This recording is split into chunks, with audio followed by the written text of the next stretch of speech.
Hello and welcome back to the channel. If you're new here, hi, you're very welcome.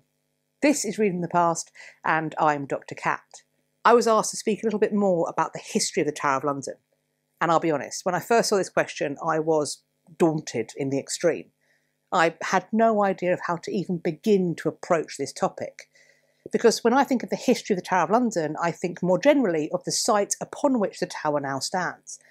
And when you think about that site, you're talking about millennia of history. Because we think that at the very latest, this site was in use from the Iron Age, before the Roman invasion. How do I cover that much history in a 20 to 30 minute video?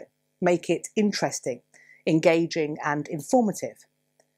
And then I remembered the work of an artist called Ivan Lapper, and he was commissioned to make a series of impressions of the site of the Tower of London throughout its history. And you can find those on artuk.org and also some of them in this video. I'll be leaving the Art UK link in the description box as well. I think Ivan Lapper's work is a fascinating way to organise this video because it charts the history of the site. And I think that it will be useful for all of us to go through it that way. I hope you enjoy.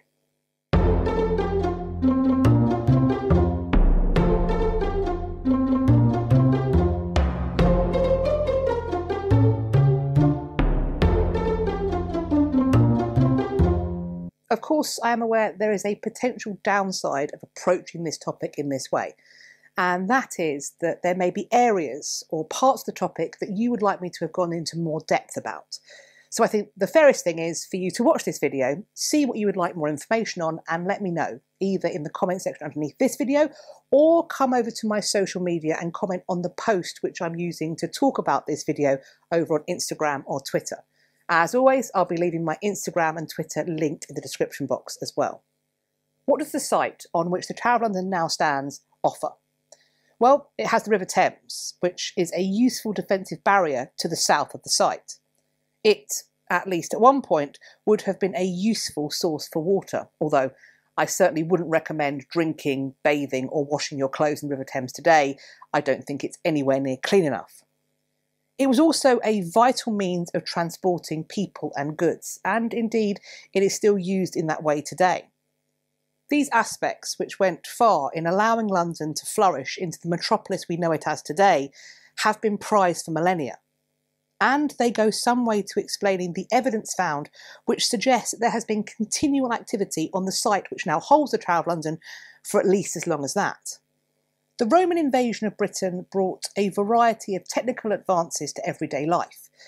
The Roman skill at road building and revolutionising transport is just one more famous form of this. Nevertheless, controlling the River Thames was still vital for security and trade. The site on which the Tower of London now stands is on the eastern riverside edge of the walled city of Roman Londinium. Part of this wall still stands today. But where it is lost, we are reminded of its presence by the road name London Wall and also by place names like Aldgate, Bishopsgate, Moorgate, Cripplegate, Aldersgate, Newgate and Ludgate.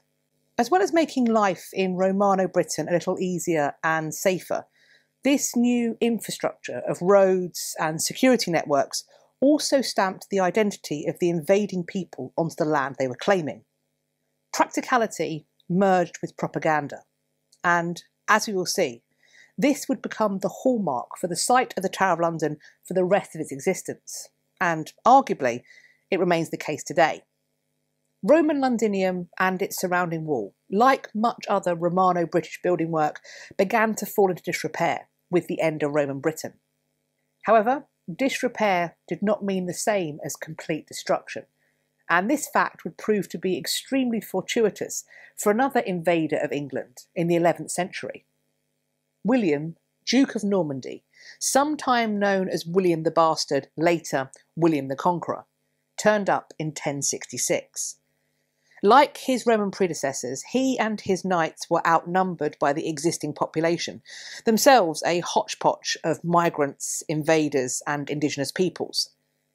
With William's victory at Hastings, he began to fortify his new land. On his orders, building work on the Tower of London, and most specifically on the White Tower, as it is now known, was begun. The first version of William's Tower is believed to have been a timber structure, as indeed many of his fortifications were. Evidently, he recognised the defensive value of the remaining Roman wall and the River Thames to the south. He saw the need to fortify London in order to subdue any rebellious uprising.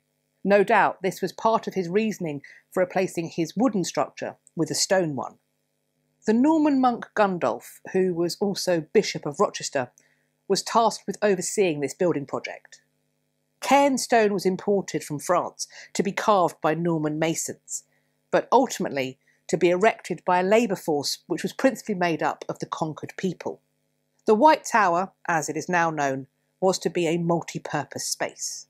By being placed at the easternmost edge of the City of London, on the banks of the river itself, this was a defensive structure that could protect the political and commercial heart of the nation from any attack that might come upriver from the sea. It was a place for the royal household to stay in safety and in relative comfort. It offered residents a place to worship in the beautiful chapel of St. John. It would be a storehouse and a place to house troops. But it was also a clear message to the surrounding community. In a time when the nation's buildings were predominantly single-storey edifices, once finished, William's Tower, which was built on a hill, would be visible for miles around. It was to be an indelible mark of subjugation on the landscape, a reminder and a warning. There was a new world order. Compliance would be in everyone's best interests. William would not live long enough to see his Tower of London completed. In fact, we don't think it was finished until towards the end of the next reign, that of his son and heir William II, also known as William Rufus.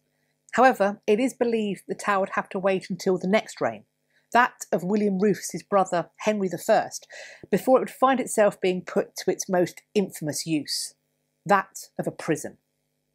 In 1100, which is the year that some claim the tower itself was actually completed, Ranulf Flambard, Bishop of Durham, is believed to have been the tower's first state prisoner. Henry I saw him as a useful scapegoat for the unpopular taxation that had been levied during his brother William Rufus's reign. So the story goes. During Ranulf Flambard's 6 months in prison, he managed to hatch a daring plan. Allegedly, he got his jailers drunk on barrels of wine that he had had brought in, and using a length of rope that he had also smuggled in one of those wine barrels, he escaped from a window to a waiting boat bound for Normandy.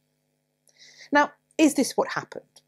Or did the man who could believably afford to bring in barrels of wine also have the capacity to bribe a guard or guards to help him escape? Regardless, despite the fearsome reputation that it would come to have in later centuries, as a prison, the Tower of London started out with a 100% failure rate, and Ranulf Flambard would not be the last person to escape. In this image, we are being shown an impression of how the site may have looked in the year 1200, during the reign of King John. The tower and wall have been completed. However, in the wall there is an opening being shown leading to the river. Now we've jumped forward 40 years to circa 1240, a time when Henry III was king. And it seems that the opening in the wall that had once led to the river has now been closed. Henry also is said to have been responsible for ordering the tower to be whitewashed, making it the White Tower. Staying in Henry III's reign, in 1241 we see the inner curtain wall, as it would become, being refortified, and a new moat being dug. Throughout the 1240s, Henry III's work on the Tower of London made it the most secure it had been so far. However, despite all of these improvements, Henry's moat failed to account for the fact that the Thames is a tidal river. Therefore, at low tide, the moat would be, at best, a muddy puddle. Henry III's son, Edward I, widened his father's moat, and he also added sluice gates, which corrected his father's oversight about the tidal nature of the Thames. Now, when the moat was filled at high tide, the sluice gates would close. When the tide went out, the moat would remain full. Edward fortified the castle in a further way. by adding an extra wall. This outer curtain wall made the Tower of London the nation's largest and most fortified concentric castle. Right next to the River Thames, St Thomas's Tower was built, also on Edward's orders. Beneath this tower is the Watergate. It is thought that Edward had his own apartments placed within this tower, which, on the surface at least, doesn't make much sense. It's not the most secure place for the king to be, right on the edge of his defensive structure, vulnerable to attack from the river. However, what this would allow was for Edward to enter and exit the Tower of London and his royal apartments simply by the Watergate. He would not have to move through the body of the tower itself, and he could avoid potentially being petitioned or accosted by people within the tower. During his reign, Edward I did not spend a lot of time at the tower. However, the Tower of London has reconstructed what they think the royal apartments might have looked like, and from this reconstruction we can see that luxury was still possible, and indeed expected. In this image we are being shown a close-up of the detail of what the area in front of the White Tower may have looked like during the reign of Edward I. We have a complex of royal apartments and other buildings, a garden and a great hall. And this complex in some way was still standing in 1533. However, the hall and royal apartments, which at this point were being used to house the Queen, were being refitted in fine style. Further to this, the White Tower itself would be spruced up, redecorated and given the ornamental cupolas that it still sports. However, in 1533 they would have looked even more splendid because they were painted and gilded. All of this, the outlay of money, the display of magnificence, was being done in honour of the coronation of Henry VIII's second wife and queen, Anne Boleyn. Like his predecessors, Henry VIII is using the visibility of his tower to announce the legitimacy of his new marriage and his queen's right to her crown. It was being written in stone. It was unassailable and immutable.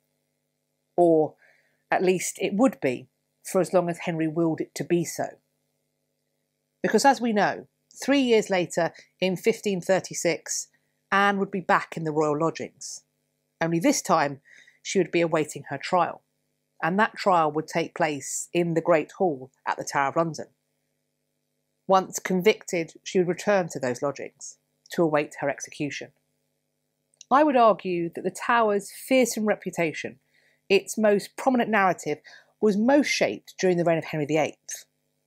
Here we see an artist's impression of the Tower of London at the end of Henry's reign in 1547. This is the Tower complex in its full glory. It is a village supporting Henry's magnificence. A royal mint was installed at the Tower of London by Edward I, and coin was still being minted here during the reign of Henry VIII. Among many things, Henry VIII is of course famous for debasing the English coin, and that great crime against his people was therefore being perpetrated here as well.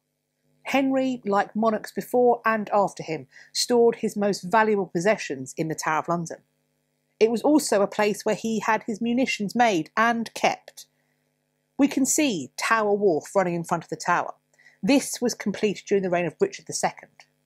If we are seeking evidence for the way that Henry VIII's reign affected the reputation of the Tower of London, then as far as I'm concerned, we need look no further than Edward I's Watergate, because that is how it used to be known.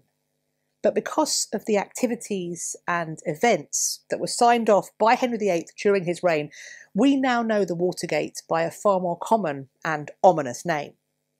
We call it Traitor's Gate. Here the artist shows us his impression of how the tower may have looked in 1700. William of Orange remains on the throne after the death of his wife and co-ruler, Mary II.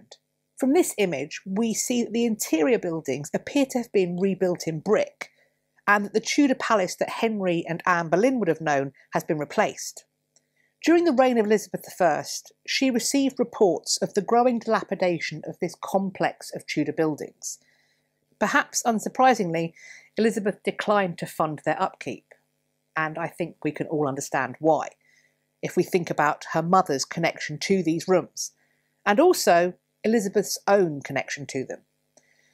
When she was imprisoned on the orders of her half-sister Mary I, it is believed that she may have been placed in the same rooms that her mother was kept in, before her own coronation and execution. It is hard to believe that Elizabeth I would not have associated the Tower of London with traumatic and unhappy memories. But nevertheless, she still agreed to fund the upkeep and maintenance of the exterior walls of this site. I believe that, like her father before her, and indeed the monarchs that came before him, Elizabeth I was acutely aware of the propaganda power of the Tower of London, that it was a sign and signifier of her monarchical power and the strength of her nation. In 1841, fire destroyed a range of buildings to the north of the Tower complex. This ruined and burnt-out area would become the site for the Waterloo Block, which today holds the Jewel House and also an active duty military barracks, filled with soldiers who are there to protect the site and particularly the crown jewels. In addition to this devastating fire, during the 19th century, another era ended at the Tower of London. The Royal Menagerie was moved. Here we see an artist's impression of that move taking place. The Tower of London had been home to the Royal Menagerie from the 13th century. Over the centuries, the animals that made their way into the Tower Menagerie had come into the country predominantly as gifts from foreign rulers, made to our own. Included in their number were lions, an elephant, a polar bear, tigers, various exotic birds and primates, all of which were forced to make their permanent home at the Tower of London. Originally, the Tower Menagerie was intended to serve the monarch and their family. It was there for their amusement and also as a sign of their status and power. Eventually, however, the keepers of the menagerie at the Tower of London realised they could make extra money if they were prepared to let tourists in, people who would be prepared to pay for the privilege of seeing these magnificent beasts up close. Unfortunately, there are a number of stories of cruelty, of negligent keeping of the animals, of animals attacking each other and also members of the public. In 1824, the RSPCA was founded. 2 years later, in 1826, the then Constable of the Tower of London, the Duke of Wellington, sent 150 animals away from the Tower to join a growing collection in Regent's Park. This collection is on the site of the modern-day London Zoo. The menagerie finally closed in 1835, and the remaining animals were sold off, either to other zoos or, perhaps more unfortunately, to travelling circuses. This artist's impression imagines the animals leaving the Tower in the mid-1800s. In 2010, Kendra Hast's wire sculptures were commissioned to commemorate the history of animal keeping at the Tower of London. Here we have the Tower as it may have looked in the year 1890, the height of the Victorian period. The river is still clearly a supremely important artery for the nation, full of boats. We are also seeing evidence of the Victorian practice and preference for industrialisation. The moat has been filled in. Indeed, I would argue that through this image we are being shown the most recognisable tower that we have yet to see. What we can't see, because we aren't close enough in this image, is that it was during the Victorian period that the tower really started to come into its own as a tourist attraction, a place where people wanted to visit, to see the crown jewels and, importantly, to hear the tales of the yeoman warders, tales of bloodshed, torture, imprisonment and horror. It was also on Victoria's watch that the Chapel of St Peter of Vincula in the Tower of London underwent a process of restoration. The floor was dug up so that the foundations of the building could be refortified. During this time, unsurprisingly, a number of skeletal remains were found, some of which were moved to beneath the altar of the chapel. Among their number, it is said, is the body of Anne Boleyn. And it does seem that Victoria was quite interested by the fate of Henry's wives, and in particular Anne Boleyn, because, so the story goes, on a visit to the Tower of London, she asked one of her yeoman warders to point out the spot on which Anne Boleyn was executed. Well, he wasn't sure, but he didn't want to say that in front of his queen, so he pointed and just said, "There, ma'am." The spot he indicated is now marked with a memorial. It is said to be the execution site for a variety of people, including Anne Boleyn. Most scholars dispute this was the site where Anne was executed. They think it was further around. But it is during this period, we believe, that that myth, or, if we're being unkind, outright fib, first comes into being. Here we see the Tower of London as it may have looked during the nights of 1940, on the occasions when it was subject to the aerial bombardment of the Luftwaffe during the Second World War. To support the war effort, the tower's moat had been repurposed into an allotment with the intention that it would help to feed the people. The Tower of London was also a site where prisoners of war could be incarcerated, and it was also where spies and criminals of this period would face the firing squad. During the bombardment of the Blitz, bombs did fall on the Tower of London. On one occasion, very sadly, a yeoman warder by the name of Reeves was killed. The buildings within the complex of the tower were also affected. The North Bastion was destroyed, and the Mint and the old hospital block were badly damaged. Additionally, the centuries-old Ceremony of the Keys, which still runs to this day even during the pandemic, was apparently shockingly delayed. And this was the first time it had ever happened, according to the record. The officer of the guard wrote to apologise to his king, George VI, for this delay, and he offered his resignation. The king replied with magnanimous understanding that no punishment or resignation would be necessary on account of the bombs. Here is the last of the artist's impressions that I wish to look at. We are being shown the tower in 1999, as I think we all might recognise it. Over the years, the Tower of London has played a wide variety of roles. Many of them it still continues to play. It has been a prison, used to house accused traitors, spies, thieves, murderers, and even people avoiding their military service. This was the case for the last known prisoners to be held at the Tower in 1952. They were the twins, Ronnie and Reggie Cray. Rather than being held for the gangstering that has made them infamous, these East End lads had been conscripted for their national service with the Royal Fusiliers. But on their first day, they seemed to have decided they weren't going to stick around.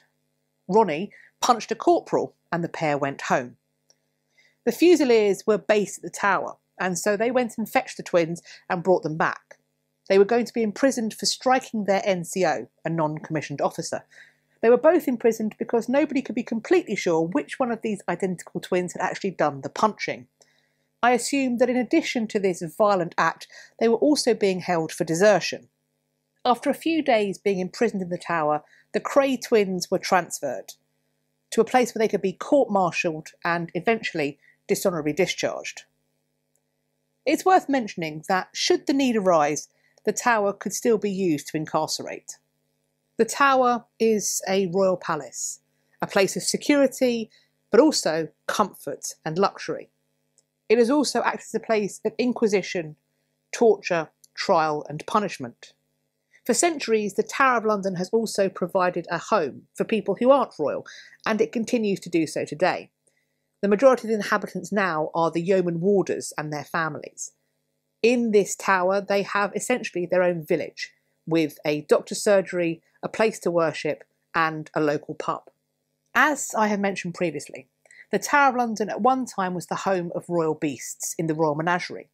It was also a place where the currency of the realm was made in the royal mint.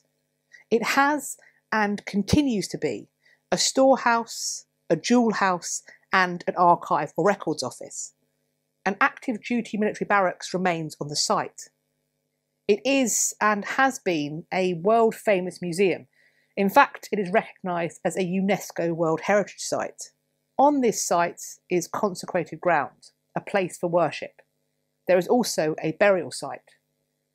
At one time, the site also held an armoury, a place where weapons would be manufactured and stored. We're looking at the tale of Ranulf Flambard, and when it comes to how history remembers him, his whole life is frequently overlooked in favour of focusing on his 6 months as a prisoner in the Tower of London. His birth is dated to around 1060. His origins and early life are recounted by Orderic Vitalis in his Ecclesiastical history, which was completed in 1141. He writes that Ranulf was low-born, the son of an obscure parish priest of the diocese of Bayeux by the name of Thurston. His mother is said to be a witch or sorceress, who is also described as being alive and by her son's side in 1101. We'll get to that in a bit though. Describing Ranulf, Orderic Vitalis states that, quote, having been brought up from his earliest years among the vile parasites of the court, was better skilled in crafty intrigues and verbal subtleties than in sound learning.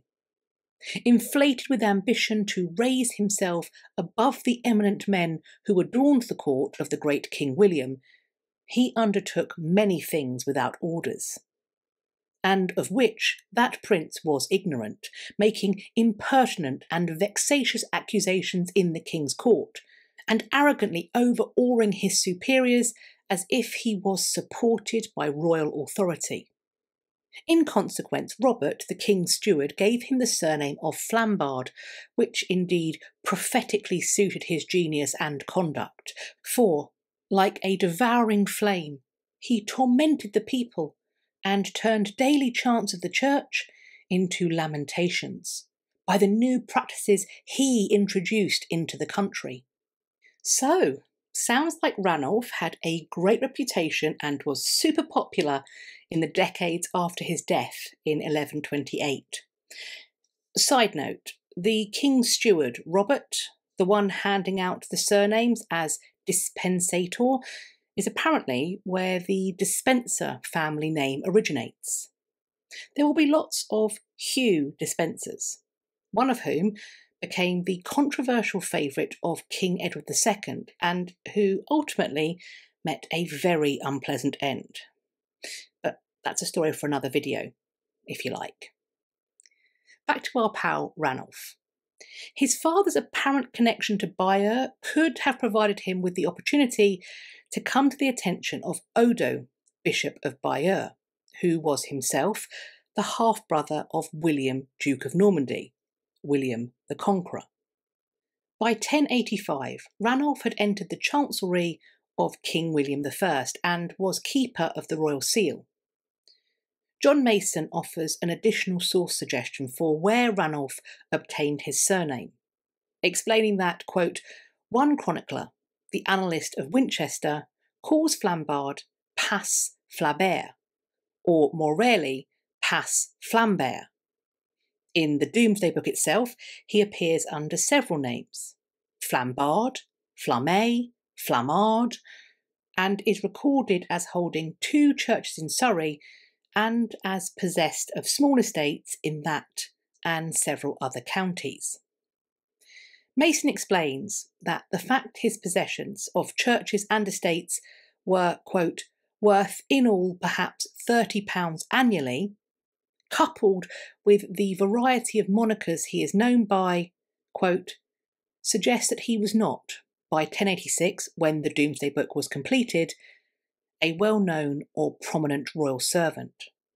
This runs counter to the understanding of the Domesday Book and its creation by David Roth, who named Ranulf Flambard as the possible supervisor for the compilation of the Domesday Book, which Roth claims occurred in 1089, after William I's death in September 1087, all of which represents a radical alternative proposition. During the next reign, that of William the Conqueror's son, William Rufus, King William II, Ranulf Flambard certainly enjoyed evident prominence, prestige, wealth, and power. Vacant church lands had come into his custody by 1088. The lands of Canterbury were added to that in 1089. In September 1093, Ranulf, alongside the incumbent Bishop of Winchester, acted as judges at Bury St Edmunds and Norwich. Returning to the work of Mason, he asserts that around this time Ranulf, quote, appears to have been the head of both the clerical and the lay sides of the royal household. Still, his prominence and place of trust with King William II could and would be proven further. During the later 1090s, when William was out of England to tend to affairs in Normandy, the king left Ranulf as one of his regents, according to 3 extant writs from across that period. For King William II, it would seem that Ranulf Flambard performed multiple functions. The sources recount that he acted as a zealous tax collector or exactor, a highly successful legal agent or representative who also worked to develop the legal system. He was a judge, as previously mentioned, and the King's chaplain. It seems clear to me that Ranulf Flambard was a persuasive person. I think he must have been capable of being charming, but perhaps only when and or if he was able to recognise the profit in being so. Ranulf Flambard was his monarch's chief adviser. In the late 1130s, the Anglo-Norman chronicler Geoffrey Gaimar recounts how easily and naturally the king was said to have passed a dispatch about the revolt of Le Mans over to his adviser as soon as it arrived. In 1094, when William II was setting up to make war on his brother in Normandy, Robert Curthose, Ranulf found a way to send his king money for trained mercenaries rather than sending him untrained Englishmen. While the king appears to have been grateful to have him and willing to reward him, it would seem that Ranulf was not universally loved. A host of chroniclers would attack his character and denounce him as an extortionist who impoverished in the name of taxation. William of Malmsbury, writing in the first half of the 12th century, claimed that Ranulf would duplicitously double any tax the king ordered. Ranulf often gets the credit for William II's one-time writ to the tenants of the vacant see of the Bishop of Worcester in the aftermath of the death of the Bishop Wulstan in 1095 to claim a fee of relief from them for the king. Normally, the monarch would make the claim of the next incumbent to an episcopal or abbatial vacancy. That individual would then reclaim from his new tenants. At the start of 1096, the year after the death of Bishop Wulstan of Worcester, the Bishop of Durham died. His estates and their rents remained in royal custody until May 1099, when Ranulf became the new bishop. He was consecrated in that role the next month, on the 5th of June 1099. However, his state would be altered the very next year by the death of his royal master and protector on the 2nd of August 1100, in arguably suspicious circumstances, as William was shot with an arrow by one of his own men while out hunting with them in the New Forest. Some historians have implicated William's brother and successor as King Henry in orchestrating his brother's demise. The new king was crowned with, frankly, indecent speed as King Henry I just 3 days later, on the 5th of August 1100, and he swiftly set about marking himself and his rule as something wholly distinct from his brother's, especially in its more unpopular excesses.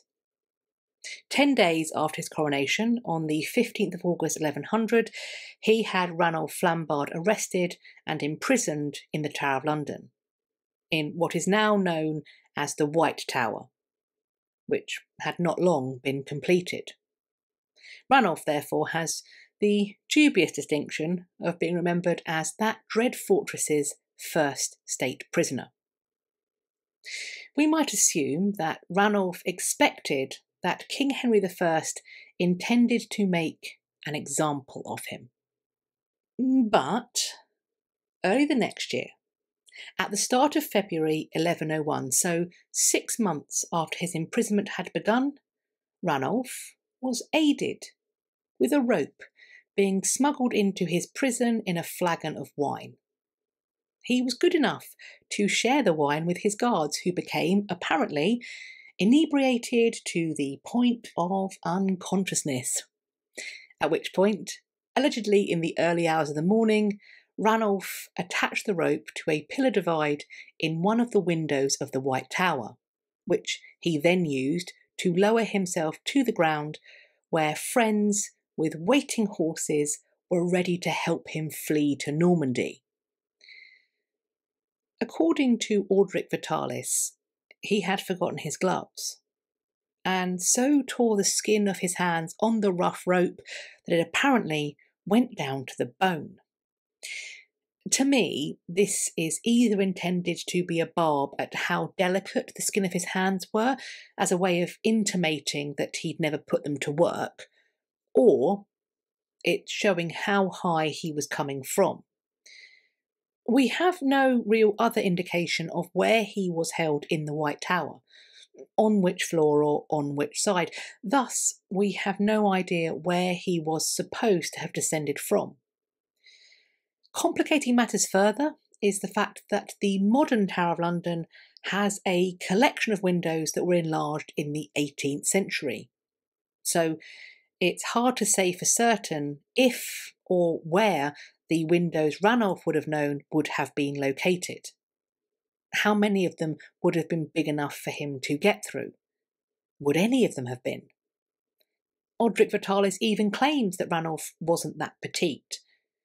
He tells his readers that as Ranulf's escape rope, quote, did not reach the ground, the portly bishop fell, and being much bruised, groaned piteously. Despite the bruised bottom and the exposed bones in his hands, he was apparently hardy enough to ride on horseback all the way to that waiting ship that had been prepared for his escape. He had had enough time to organise and be able to have his treasure accompany him, including his bishop's staff or crozier. Oh, and he also brought his mother, that alleged sorceress, with him too. Although the keeper of the tower was fined, I would argue that perhaps whatever alleged bribe he was given by his enforced and now escaped guest would have been more than sufficient to cover it. Unless we want to believe the drunk guard's budget Mission Impossible descent version of the escape, that is. If you thought that this brush with incarceration would have taught our tricksy priest a lesson, that he would be happy in his stolen liberty to live out his days in peaceful obscurity, think again. If anything, he just gets more brazen and audacious. Ranulf, deprived of his bishopric at the behest of an enraged English king, cozied up to Henry I's brother Robert, Duke of Normandy, known, as I mentioned previously, as Robert Curthose. Ranulf supported, allegedly instigated, Robert's attempt to invade England in order to dethrone Henry I in 1101. Ranulf even went with Robert on his ultimately failed mission. For some reason, Henry decided to work with Ranulf after this. He even sets about returning the bishopric of Durham to him. We might wonder what Ranulf had promised the king that had imprisoned him, whose attempted deposition he had supported. Perhaps it can be explained simply by looking at what happened next. Before the year was out, Ranulf was back beside Robert in Normandy, allegedly as King Henry's secret agent. Whether he was fulfilling this secret role or not, it doesn't seem to have turned him away from familiar pastimes and behaviours, because he once again sets about organising ecclesiastical appointments in ways that would benefit him and those close to him. He obtained the bishopric of Lisieux for his brother, and then, after that brother's death in January 1102, he scandalously obtained the same see for his own son, Thomas, who was still a boy. To compound this further, Thomas's younger brother was named as his potential successor if the elder boy should die. In the meantime, presumably as they waited for Thomas to grow up and be educated, Ranulf held and administered the see as its guardian. Ranulf made a few trips back to England between 1102 and 1106, which was the year when he returned to take possession of the See of Durham. Although his political capital was not decimated, it was diminished. King Henry I had chosen another churchman to be his chaplain cum leading minister. He was Roger, Bishop of Salisbury. But that doesn't mean that Ranulf didn't keep himself busy. He spent time with the mother of a number of his children and her husband. He is said to have made attempts to seduce at least one other young lady.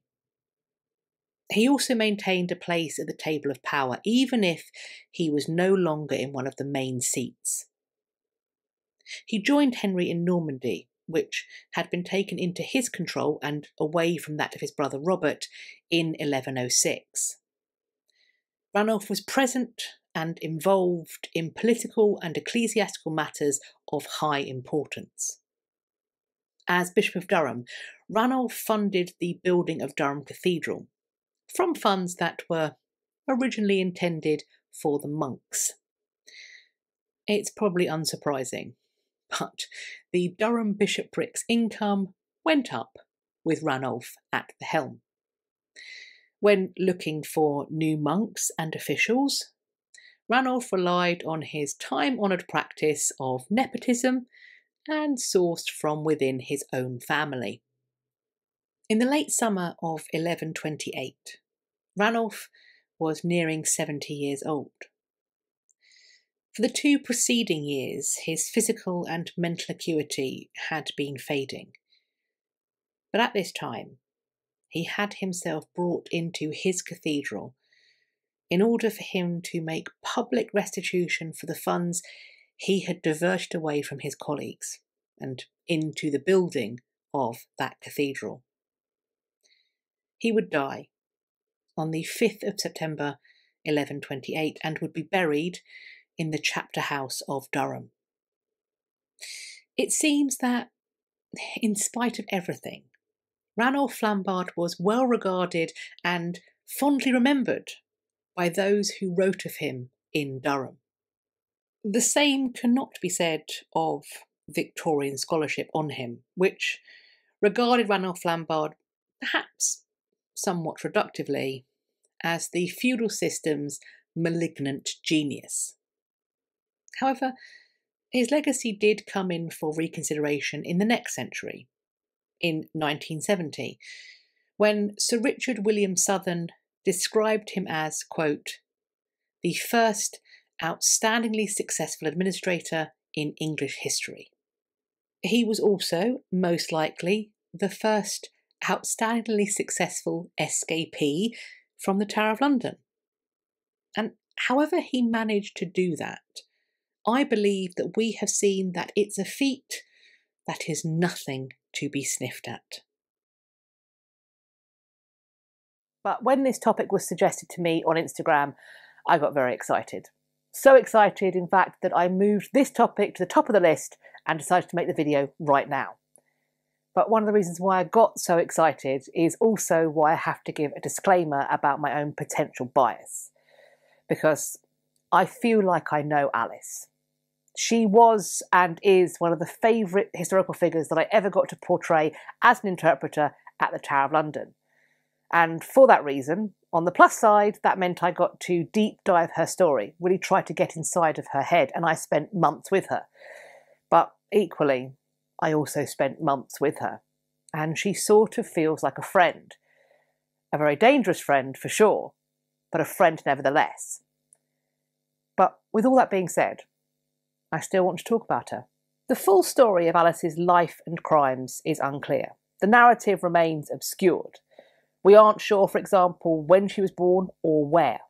I have seen some secondary accounts refer to her as being a native Londoner, but I have yet to see the primary source that backs that up. So if anybody has seen it, please do send it my way. We aren't even sure what her name was. She is variously referred to as Alice Tankerville, Alice Tankerfeld, and Alice Wolfe. The last of these comes from, we assume, the man who may or may not have been her husband, John Wolfe. He was a merchant of the Steelyard, which is the place of doing business for the Hanseatic merchants that is now covered by Cannon Street Station. That John Wolfe did business in a place that was tied to the Hanseatic League makes some sense, and it supports the fact that he was described as being, quote, a colloner born. We assume that this means that he originated out of Cologne.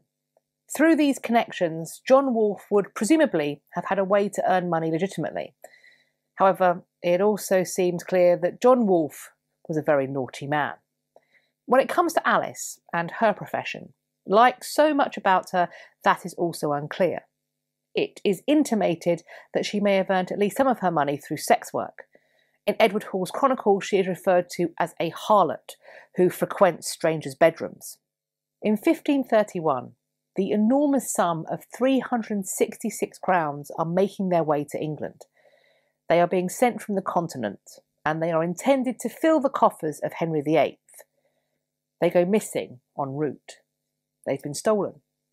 John Wolfe is swiftly implicated and imprisoned in the Tower of London, I assume awaiting trial and possible execution. During his stay, Alice Wolfe is a frequent and charming visitor. I say charming because she makes it her mission to befriend his jailers. One of these jailers, I believe, is a man called John Board, and he will become relevant in just a moment. But I think at this time she is befriending his jailers for a different purpose, so that she may make his stay there more comfortable. Because she has been kind, in whatever way, to these jailers, I think John Wolfe is permitted to have greater creature comforts, that Alice is allowed to bring them to him. On this occasion, it seems that luck was on John Wolfe's side, because he was released from the tower, apparently for lack of evidence. At the same time, and presumably before, his good lady Alice had been going about her own business, and she had managed to work her way into the company of two incredibly wealthy foreign merchants, whose names were Jerome de Georges and Charles Bench.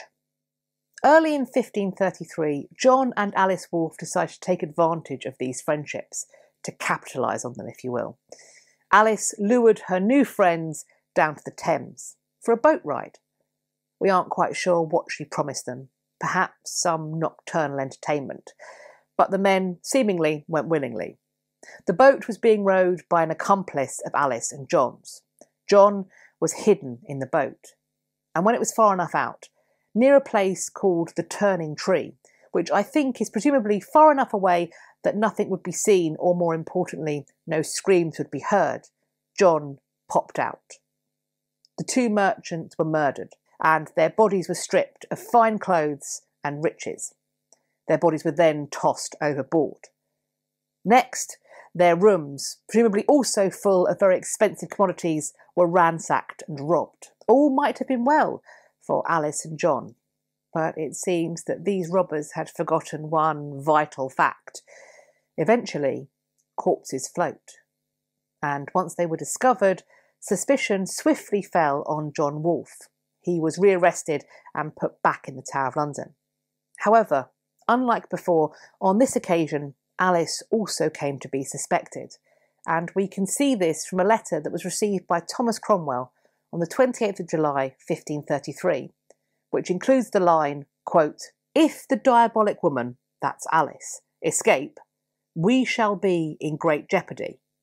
It seems unbelievable, but there are certain sources that appear to point to the fact that John Wolfe was once more released.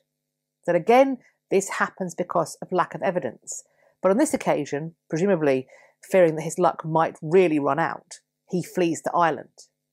He leaves Alice behind, in the care of jailer John Board, although she is not in the tower, she is free. Jailer John Board is doing this as a favour to former inmate John Wolfe. If the release did happen, and the trip to Ireland, then evidently he couldn't have been there very long, because by the following year, 1534, both John and Alice Wolfe are recorded as being imprisoned in the Tower of London because of these murders. During her imprisonment in the Tower of London, we believe that Alice was kept in Cold Harbour cells, or the Cold Harbour Tower. This building no longer stands. While Alice was there, she seems to have put her charms to good use once again. As part of her imprisonment and punishment, Alice was chained to the walls of her cell. That was until she managed to befriend a quite high-profile person, the daughter of the lieutenant of the tower. This kind, compassionate lady worked to have Alice freed of her chains. Once she was freed of her chains, Alice could make use of another friendship, and it was one that had formed before she was a prisoner, while she was still visiting John Wolfe a few years previously. It was the friendship that formed between her and jailer John Board. There is a record of Alice Wolfe asking John Board to seek out the Scotch ambassador in the hopes that he might intercede for her and obtain a pardon. She was being threatened with execution. Understandably, she was desperate for any means of escape. But a pardon, it seems, was out of reach and would not be forthcoming. She would have to find another way out. She recognised, I believe, that John Board had growing feelings for her, and these growing feelings were leverageable. In her cell in the Cold Harbour Tower, Alice Wolfe now sat unchained. Her inner door was held in place with just a flimsy bit of bone, known as a staple. It could be dislodged with just a shake. John Board had provided Alice with a counterfeit key for the outer door. He may also have given her a set of men's clothing so that she could wear them as a disguise. As darkness fell, she made her way out. She was going to find John Board, and she met him on the roof of St Thomas's Tower. From there, they used the ropes that John Board had sourced to climb down to the wharf. On the wharf, a small boat, known as a lighter, was waiting to row them away. The plan was, apparently, to take 2 horses that were waiting for the pair at St Catherine's Dock. They would ride them to a friend's house, one Mistress Jenning.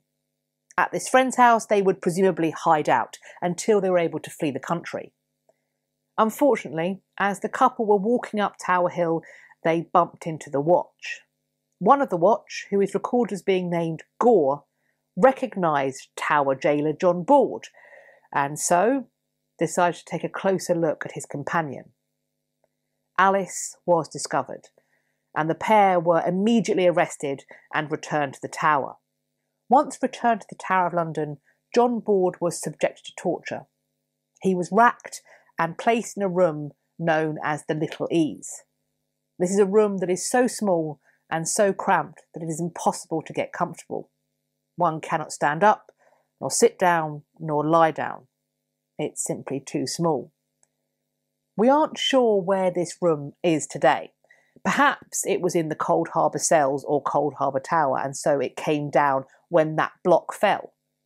Alternatively, it may be in the bottom of the White Tower, and has since been bricked up and hidden away. John Board was tortured, ostensibly to see if he had co-conspirators in the escape, and possibly to see if they could find out what his motive was. That they were successful in. He would eventually be reported to have said that he was motivated, quote, only by the love and affection he bare to her, Alice Wolfe. John Board would be hanged for his betrayal of his post and of his duty, for helping Alice escape. Alice and John Wolfe would be reunited, to suffer together for the robbery murder of these merchants. You may be thinking, this video is called A Tudor Pirate Named Alice. Well, as Alice's crime took place on the river, it was technically piracy. Thus, both she and John were fit to suffer on what was known as the Pirates' Gallows, which was an execution dock in Wapping. They may have been hanged there in the way that we understand, allowed to die before the tidal river could cover and uncover their corpses. Or it's possible that they may have been chained up alive, at low tide, and that the rising Thames may have been their executioner. Edward Hall's Chronicle offers an account of Alice's post-mortem fate, and I want to warn you, it is deeply unpleasant and highly degrading. So much so, I will be putting a timestamp now so that if you wish to skip, if you don't want to hear this, you can. If you want to skip, please do so now. We are told that, quote, "She was not cut down until such time as it is known that beastly and filthy wretches had most shamefully abused her while being dead." John Gerard was born on the 4th of October 1564, which was almost 6 years to the day after the accession of Elizabeth I to the throne. He was born into a prominent and wealthy Northern Catholic family. John was his parents' second son. As such, according to the customs surrounding inheritance, it would be his elder brother who would be the one to inherit the family estates. John would follow an ancient custom, which saw many second sons who came from prominent families make their way in the world through entering the priesthood. Oral tradition holds that Elizabeth I had asserted that in matters of religion she, quote, "would not open windows into men's souls." Understandably, Elizabeth was keen to move away from the divisive and violent religious settlements of her siblings and her father. In 1559, Elizabeth's religious settlement was established. The Act of Supremacy made her supreme governor of the Church of England. Her father and brother had been head, but perhaps her uterus got in the way. Alternatively, some have read it as an attempt to appease Roman Catholics, for whom, of course, the Pope was the head of the Church. Maybe they would be willing to accept Elizabeth as governor, if not head. In the same year, 1559, the Act of Uniformity came into force. For many, it represented a so-called middle way. There would be a uniform English prayer book. Church attendance would be a requirement on the Sabbath and other holy days, with recussancy resulting in a fine. But there were, in these services, echoes of a Roman Catholic past. There were candles, crosses, and recognisable vestments.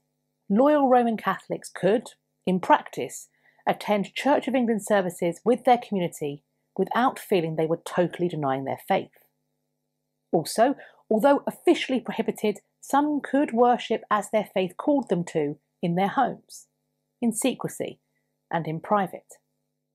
So it seems that, at least at the start of her reign, it was thought plausible that a person might be both, loyal to their Protestant queen and also a secret, faithful Roman Catholic.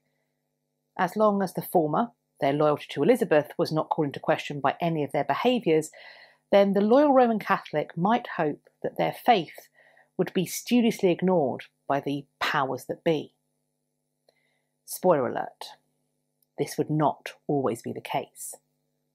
On the 25th of February 1570, Pope Pius V published the Regnans in Excelsis, a bull which excommunicated Elizabeth.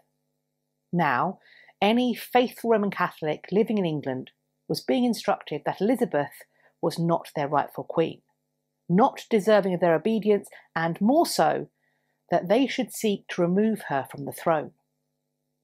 To make matters even worse, a potential Roman Catholic replacement was already in the country.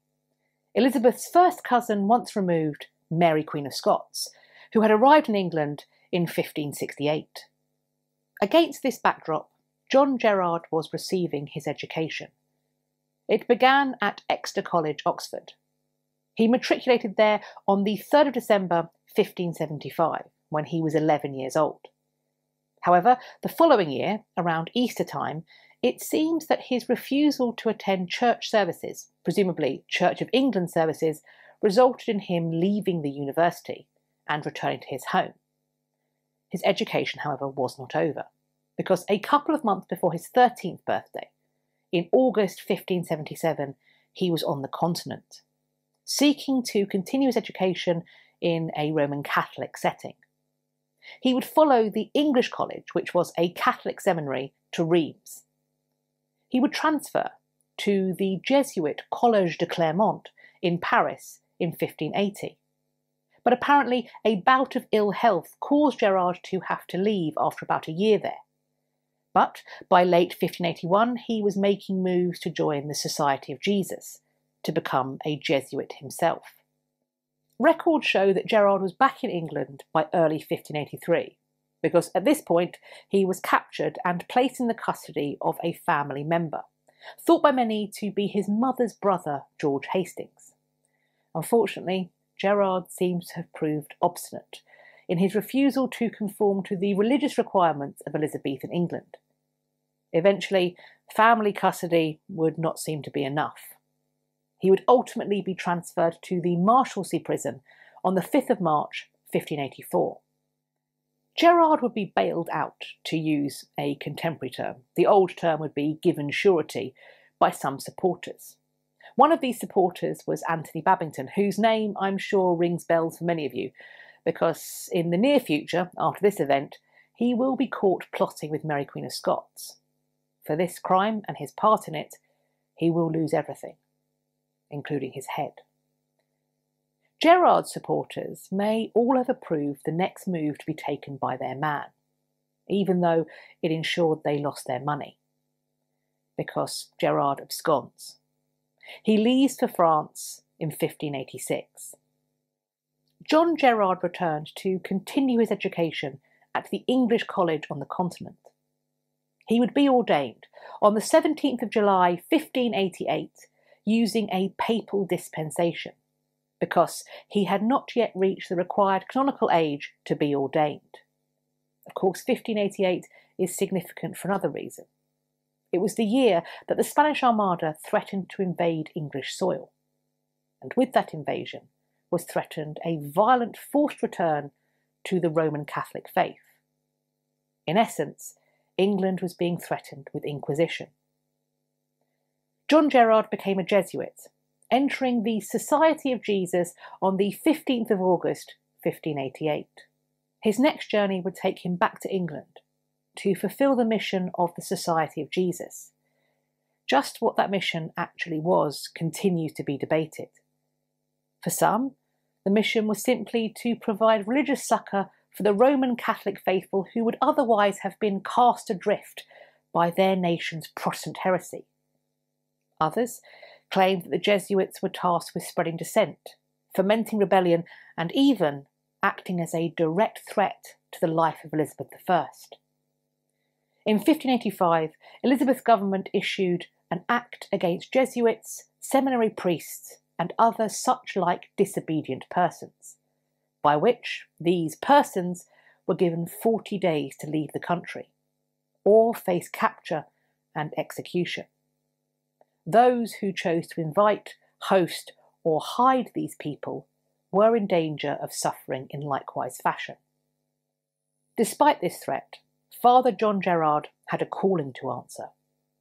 After his ordination and entry into the Society of Jesus, he went to work in a number of homes of the Roman Catholic gentry in England.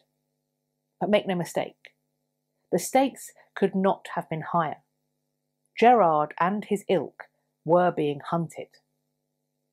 Catholic homes across the country had contained priest holes for a number of years. Construction had begun, we think, in as early as 1550. However, I imagine that they felt somewhat different after the 1570 excommunication, and even more so after that 1585 Act.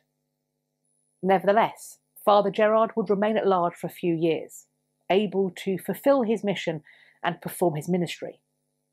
He was eventually captured in London on the 23rd of April 1594.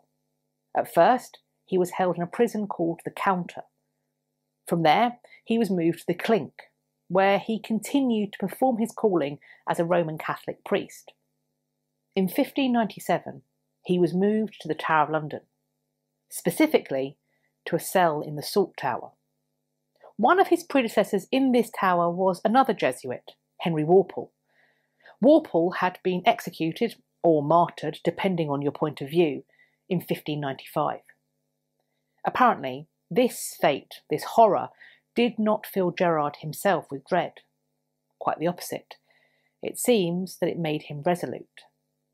Gerard recounted that he was taken to a secret underground chamber, where he was tortured, in the hopes that he would disclose the location of his co-conspirators and co-religionists, in particular Father Henry Garnet. Gerard would be hung in manacles for hours at a time. Being suspended by the wrists in metal cuffs is spectacularly unpleasant. Having one's full body weight concentrated on the wrists for hours put strain on the ligaments of the arms and shoulders. Also, permanent damage to the wrists and hands was a common result, including permanent nerve damage. And that fact is going to be important in a bit, so do store it away. Father John Gerard did not break under these conditions, and he kept his secrets and his confidences. More so, he was able to have the mental fortitude to find a way to save himself and escape the Tower of London. But how on earth did he do that? Gerard's version of events is that he was able to convince, bribe, his warder or jailer to buy him oranges and bring them in. Gerard said he claimed that he was going to use these oranges to assist him in exercising his tortured hands, a kind of early modern physiotherapy for the condemned, if you will. Gerard said that he used a knife to cut the peel of the oranges into crosses, so that he could place those crosses onto a silk thread and make rosaries. He asked for paper to wrap his rosaries so that he could send them as gifts to his fellow prisoners. Additionally, he requested a feather quill be brought to him so he could pick and clean his teeth.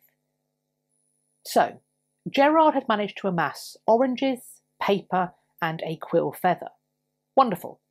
How on earth do these unusual items manage to get you out of the dread fortress of the Tower of London? Well, it turns out that you sharpen the quill feather to make a writing implement.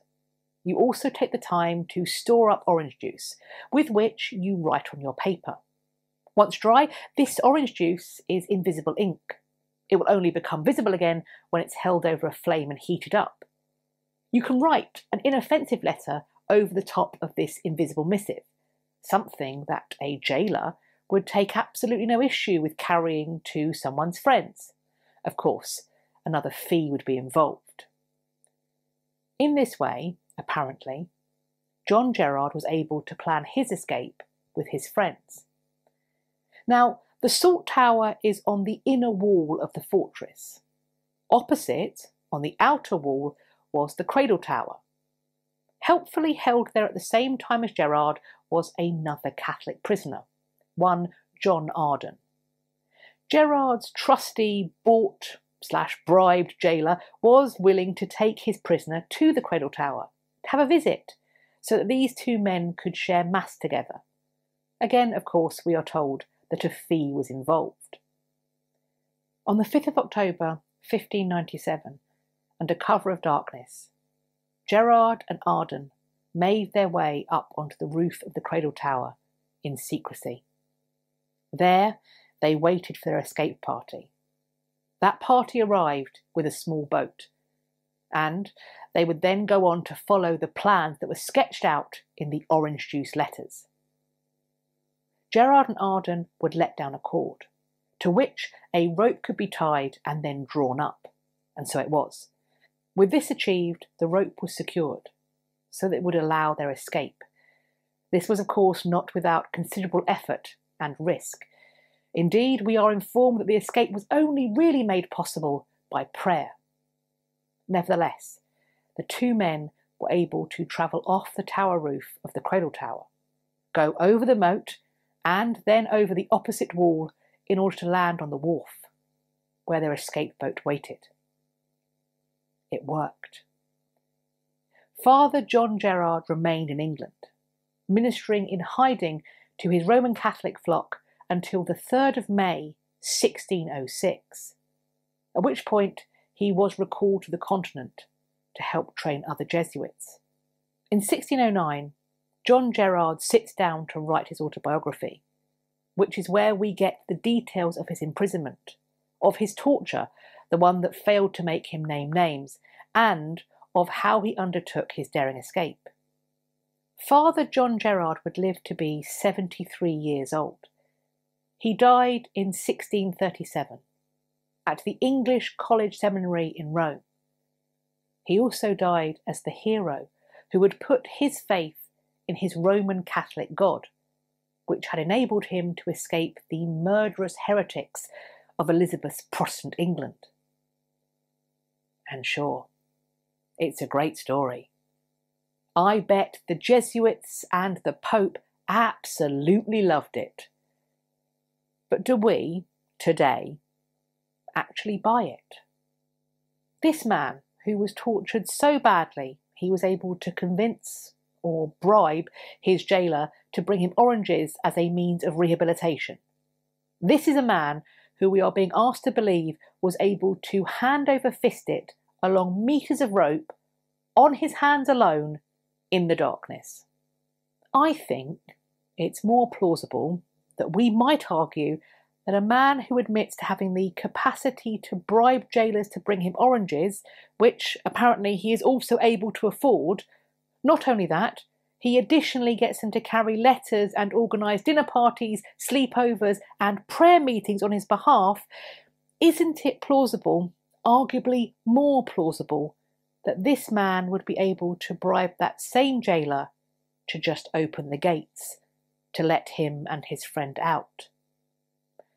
Perhaps, being kind, it's not simply bribery. Maybe the jailer was a fellow crypto-Roman Catholic who acted on their faith. Maybe Gerard managed to convert them while they were being his jailer. Did Gerard create a lie? Not only to boost his own profile, but perhaps to protect the person who risked it all to help him escape certain death. Before we hop into the imprisonment and escape attempt, I want to provide some broader context, because a lot of the videos on this channel cover Tudor topics, and today we are jumping forward in history by around a century. So I think it's time for a whistle stop and highly simplified tour of the route that the Crown took after the Tudors. So, Elizabeth I dies, and the Crown passes to her first cousin, twice removed, James VI of Scots and First of England. They remain two separate kingdoms until the Act of Union of 1707, even though they are governed by the same person. James is succeeded by his second son, Charles I, who will be executed for treason in 1649. I've got some videos on that I will leave linked. Thus began the period known as the Interregnum, where Oliver Cromwell was Lord Protector. He was followed in this role by his son, Richard, who became known as Tumbledown Dick, because he was unable to hold power for even a year. The Republican experiment concluded when Charles I's son, Charles II, was invited to return from exile to reign. Charles II had lots of children, none by his wife, so at his death he was succeeded by his brother, James II. The new king had two surviving daughters by his first wife, Mary and Anne, who were raised in accordance with the Church of England. James, meanwhile, was drawn to Roman Catholicism. He would convert secretly, but would eventually practice openly. This openly Catholic brother to the king was widowed. His second wife was a devout Roman Catholic from Italy, Mary of Modena. A few years after he came to the throne, Mary gave him a son, also called James. Now, this Catholic king's Protestant daughters were being displaced in the succession. Tensions flared. Ultimately, in 1688, James's daughter Mary and her cousin husband, William of Orange, were invited to take her father's throne and force him into exile. It's known as the Glorious Revolution, or even the Bloodless Revolution, which it was. In England, because there was lots of bloodshed in Ireland. With James and his son in exile in France, there would be a rival monarchy and faction in the wings, named for the Jameses they were seeking to return to the throne. They were called the Jacobites. With that, I think the stage is set for us to meet today's protagonist, William Maxwell, 5th Earl of Nithsdale, who was born in 1676, probably at Terrigal's Castle, near Dumfries. William's father Robert died while he was very young, around 6 or 7, so his upbringing, or perhaps more appropriately his indoctrination, is credited to his mother, Lady Lucy Douglas. Roman Catholicism and allegiance to the Stuart kings was the order of the day. The title of Earl had come to him at his father's death, but confirmation of that title would not come until 1696. William was 20, and it was now 8 years after the so-called Glorious Revolution. It is thought that the next year, 1697, the newly invested Earl was sent to France to spend time at James II's court in exile. While there, he met Lady Winifred Herbert, who had travelled to the continent with her James II supporting parents following the events of 1688. Winifred and William were married in Paris on the 2nd of March, 1699.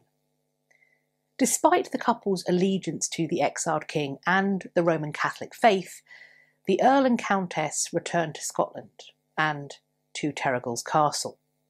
While there were certainly faithful Roman Catholics in both England and Scotland, both nations were Protestant, Church of England in the former and Presbyterian in the latter.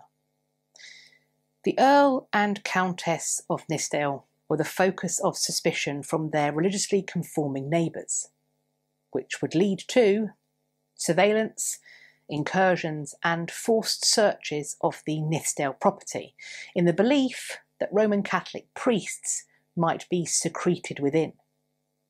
On one early occasion, on Christmas Eve night 1703, a band of 100 armed men breached the castle's defences to conduct a search of the kind just described.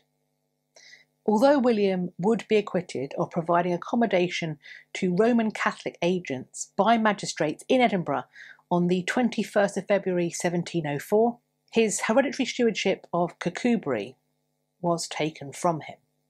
Of course, William's faith was not the only cause for concern for the government, because his loyalty to the successive incumbent royal regimes was also in question. In addition to maintaining surveillance over him in this regard, he was called upon to pay a bond of security against his continued good conduct. William seems to have felt the pressure of his situation. On the 28th of November 1712, he chose to hand his estate over to his eldest son, also called William. 3 years later, in 1715, the elder William, the father, became embroiled in a Jacobite uprising. James II had died in exile on the 16th of September 1701, but by 1715, the time of this uprising, his son by Mary of Modena was in his late 20s, and he was ready to press his own royal claim, by force, if necessary. The political landscape in the nation James was looking to rule was vastly different in 1715 to that which his mother and father had fled with his own infant self. His half-sister Mary had died in 1694. Her husband William had then ruled on until his own death in 1702. As William and Mary had no surviving heirs, Mary's sister Anne ascended to the throne. She also died without a surviving heir in 1714. The Act of Settlement of 1701 required her successor to be a Protestant. In 1714, that meant skipping over a large number of people.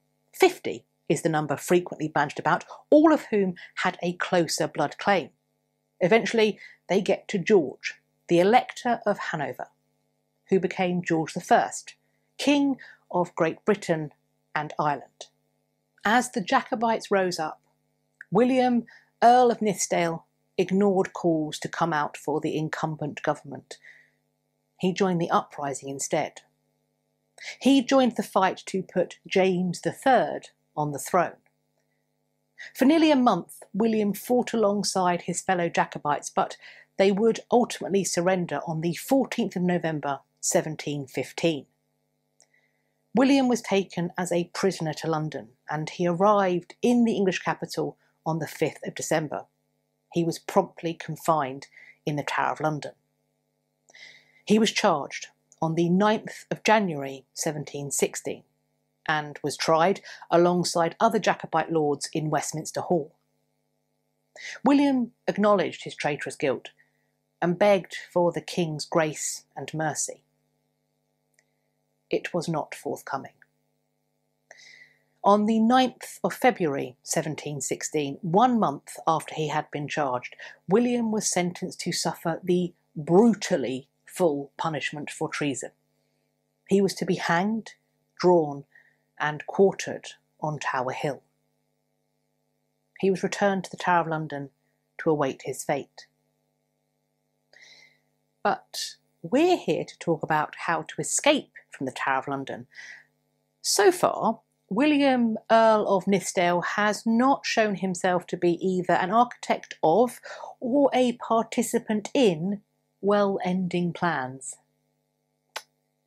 Enter the Countess, Lady Nithsdale, Winifred, who travelled from Scotland to London, and as she was travelling in the depths of winter, snow forced her to abandon her coach, but, undeterred, she made the rest of the journey on horseback. She sought out the great, good and favoured to plead her husband's case. It's reported that she was able to ingratiate herself successfully. There were rumours that a reprieve or even a full pardon might be on its way for William. Winifred also went in person to present a petition to George I. He refused to accept it. She, in her desperation, grabbed hold of his robes, but George did not stop.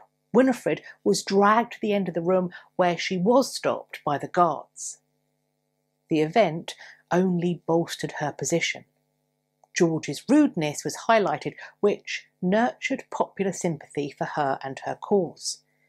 Eventually, Lady Nithsdale's petition was read before the king, but it seems that she had by this point become convinced that any hope of clemency was forlorn. A new plan was required. On the 22nd of February 1716, William's execution was imminent. Winifred, as a distressed widow-to-be, came to the Tower of London to bid her husband farewell. She brought 3 ladies with her, a Mrs. Morgan, Mrs. Mills, and Winifred's maid, Cecilia Evans.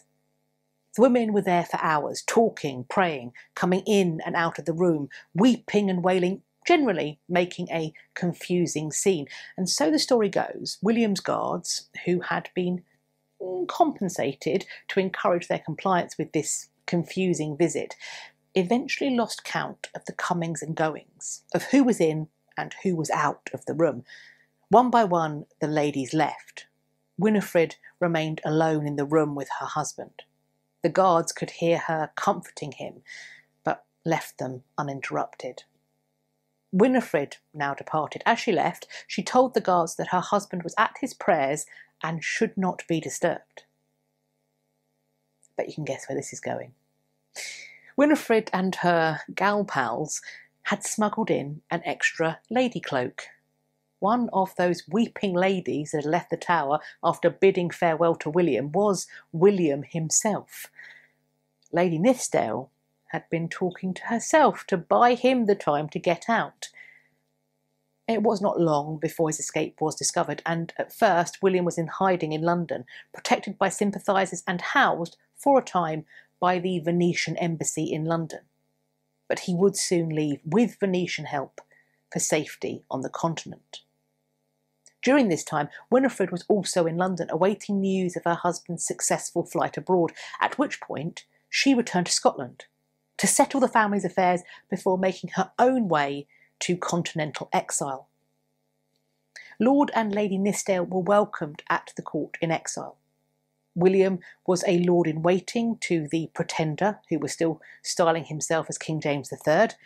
Winifred was lady-in-waiting to James's consort, Maria Clementina Sobieska, and was also appointed as governess to the couple's younger son.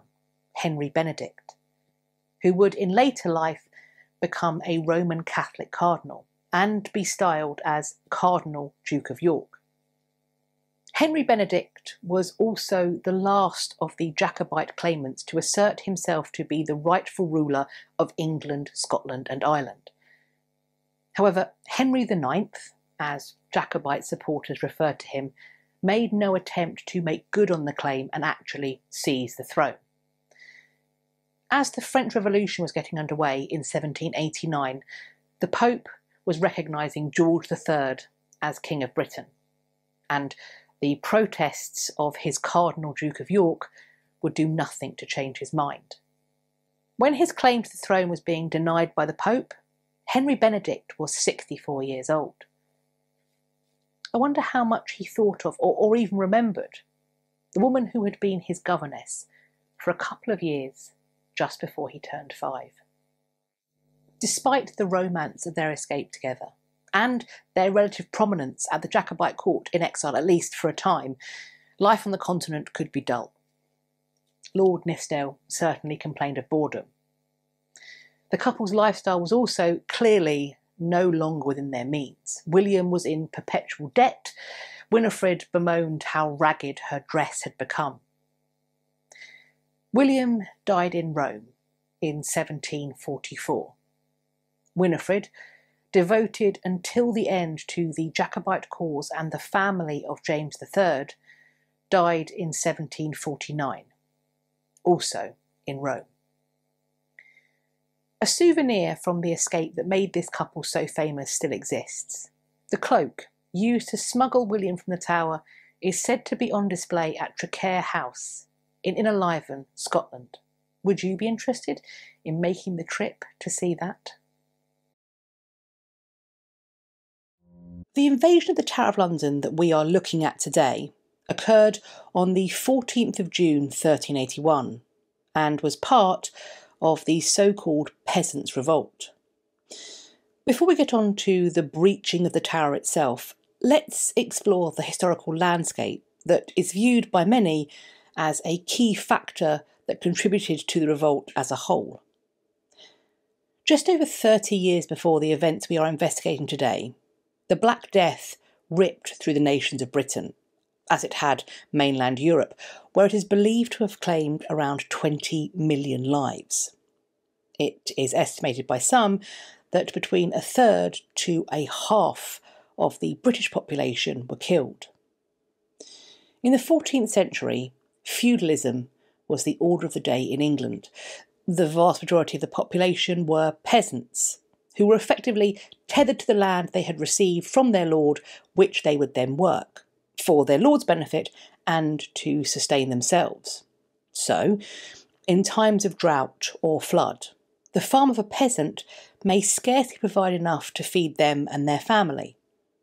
It would be a matter of lordly whim or conscience if they would still be expected to provide their service, so crops or livestock, in such dire circumstances. The feudal system divided people up into strata. There were those who ruled, the king or barons, those who prayed, bishops and monks, those who fought, knights, and those who laboured or worked, the peasant, villein, or serf. The estate in which the last of these existed is also known as serfdom. The Black Death challenged this system. For example, if 1 or even 10 ruling barons were to die, their responsibilities, wealth and power would be inherited by their heir. Failing that, it could fairly easily be absorbed by another noble without being too onerous. The same is not true for a worker or number of workers. The field of crops to be planted or harvested doesn't shrink, but having substantially less people to farm it can create real issues in a short space of time. Scarcity increases value, or at least that is how it is frequently understood in a free market. Feudalism was not a free market. By around 1350, this wave of the Black Death had done its worst, but In the very next year, 1351, a new statute was created. The Statute of Labourers was created by the government of King Edward III to set wages at pre-plague levels. Refusal to work for this set amount would result in imprisonment. The capacity for people to travel to seek better terms for employment was also curtailed. The legal change was no doubt unpopular. There were surely those who recognised the unfairness of creating a new law at a time when labour was in short supply and more land was available to block the poorest in society from bettering their lot.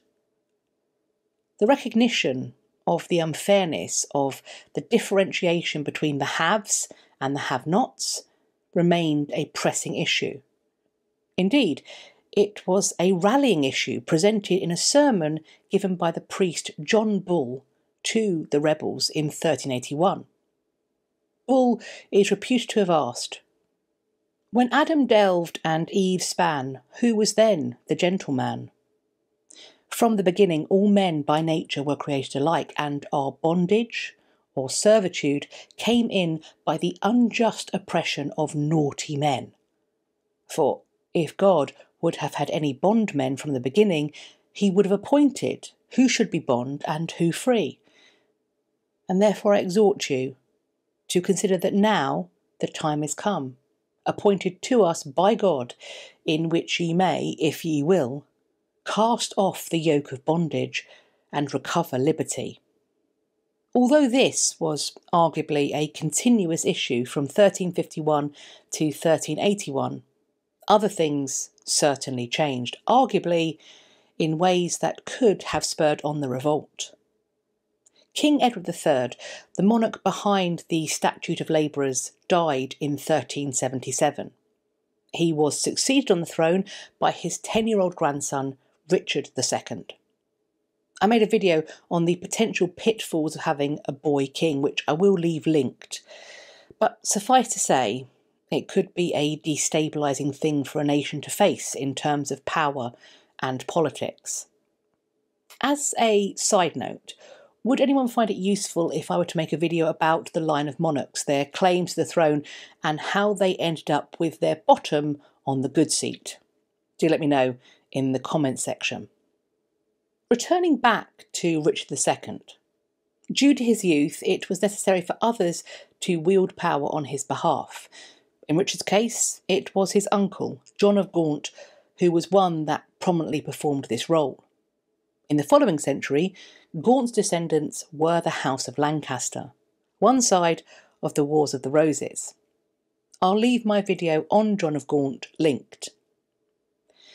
During Richard II's reign, his uncle was the focus of suspicion, from those who thought he harboured his own desires to rule and outright hostility, due to the policies he promoted. In 1380, Parliament sat at Northampton rather than at Westminster, which Helen Carr explains was due to the heightened tensions between John of Gaunt and London citizens, caused by Gaunt's decision to threaten the Bishop of London and his overstepping and meddling in city and mercantile affairs. The boy king had also inherited military commitments along with his crown. There were troops to be supported on the Scottish border and in Calais. Additionally, there was a war with France to fight, where not much progress was being made, despite the expensive campaigning and the damage done by French raids on the south of England. The expenses had to be covered. Taxation was heavy, and the burden of it was felt more sharply between 1377 and 1381, when 3 poll taxes were also imposed. The tactics used by collectors during the last of these, in 1381, was the spark that ignited the powder keg of simmering resentment. In 1381, the new Lord Chancellor, Simon Sudbury, had been in his important advisory post for a year.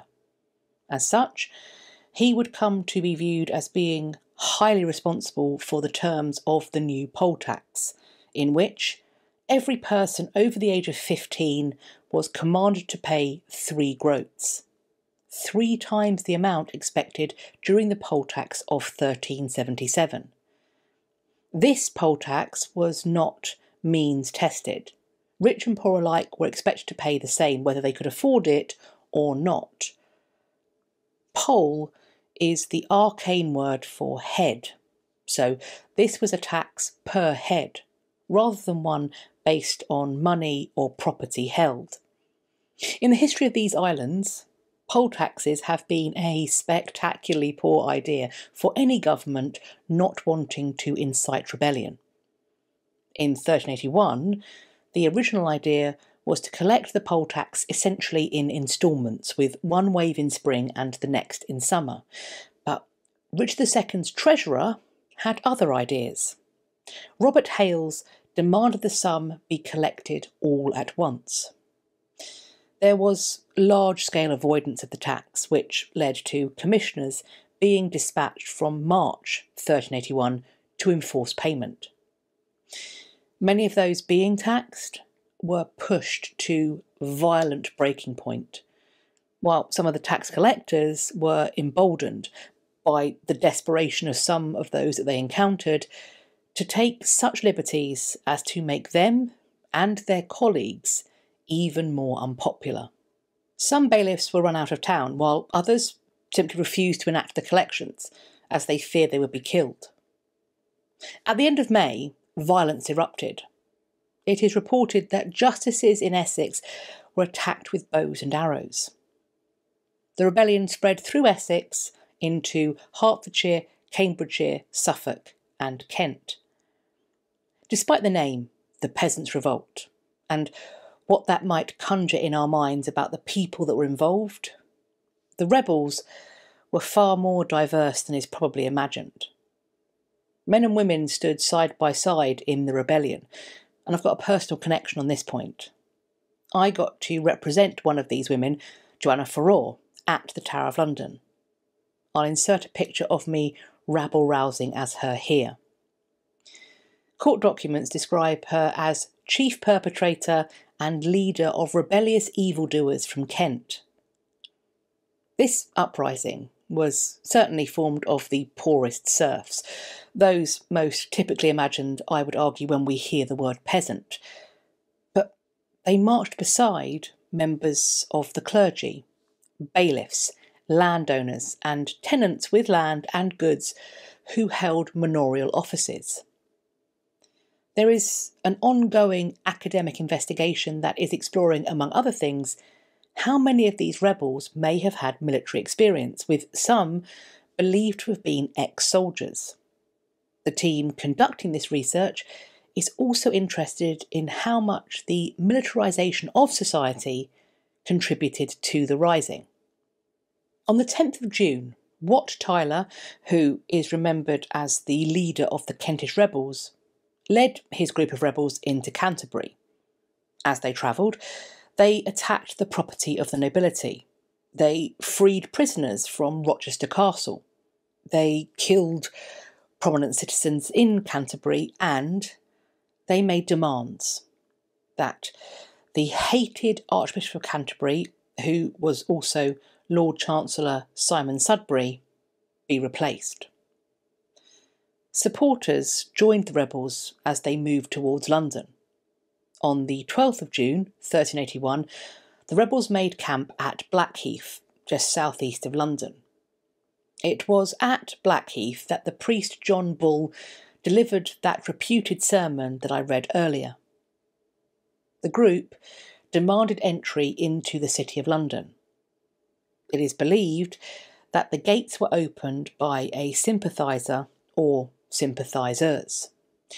Richard II, who was by now aged 14, was prepared to meet the rebels at Rotherhithe on the 13th of June. But as the royal barge approached, it seems the numbers gathered, which are estimated to have been more than 100,000, was deemed to be too great a risk. The king was returned to the safety of the Tower of London. The same day, perhaps in response, The rebels destroyed the headquarters of the Hospitallers at Clerkenwell and also John of Gaunt's Savoy Palace. Indeed, it was Joanna Farrar who would be charged with burning it to the ground, in addition to stealing a chest of gold from a duke. Also that day, immigrants were murdered, with the Flemish seeming to be particular targets for the violence. The next day, the 14th of June 1381, Richard II would meet with some of the rebels at Mile End to hear their demands. He would agree to all their terms.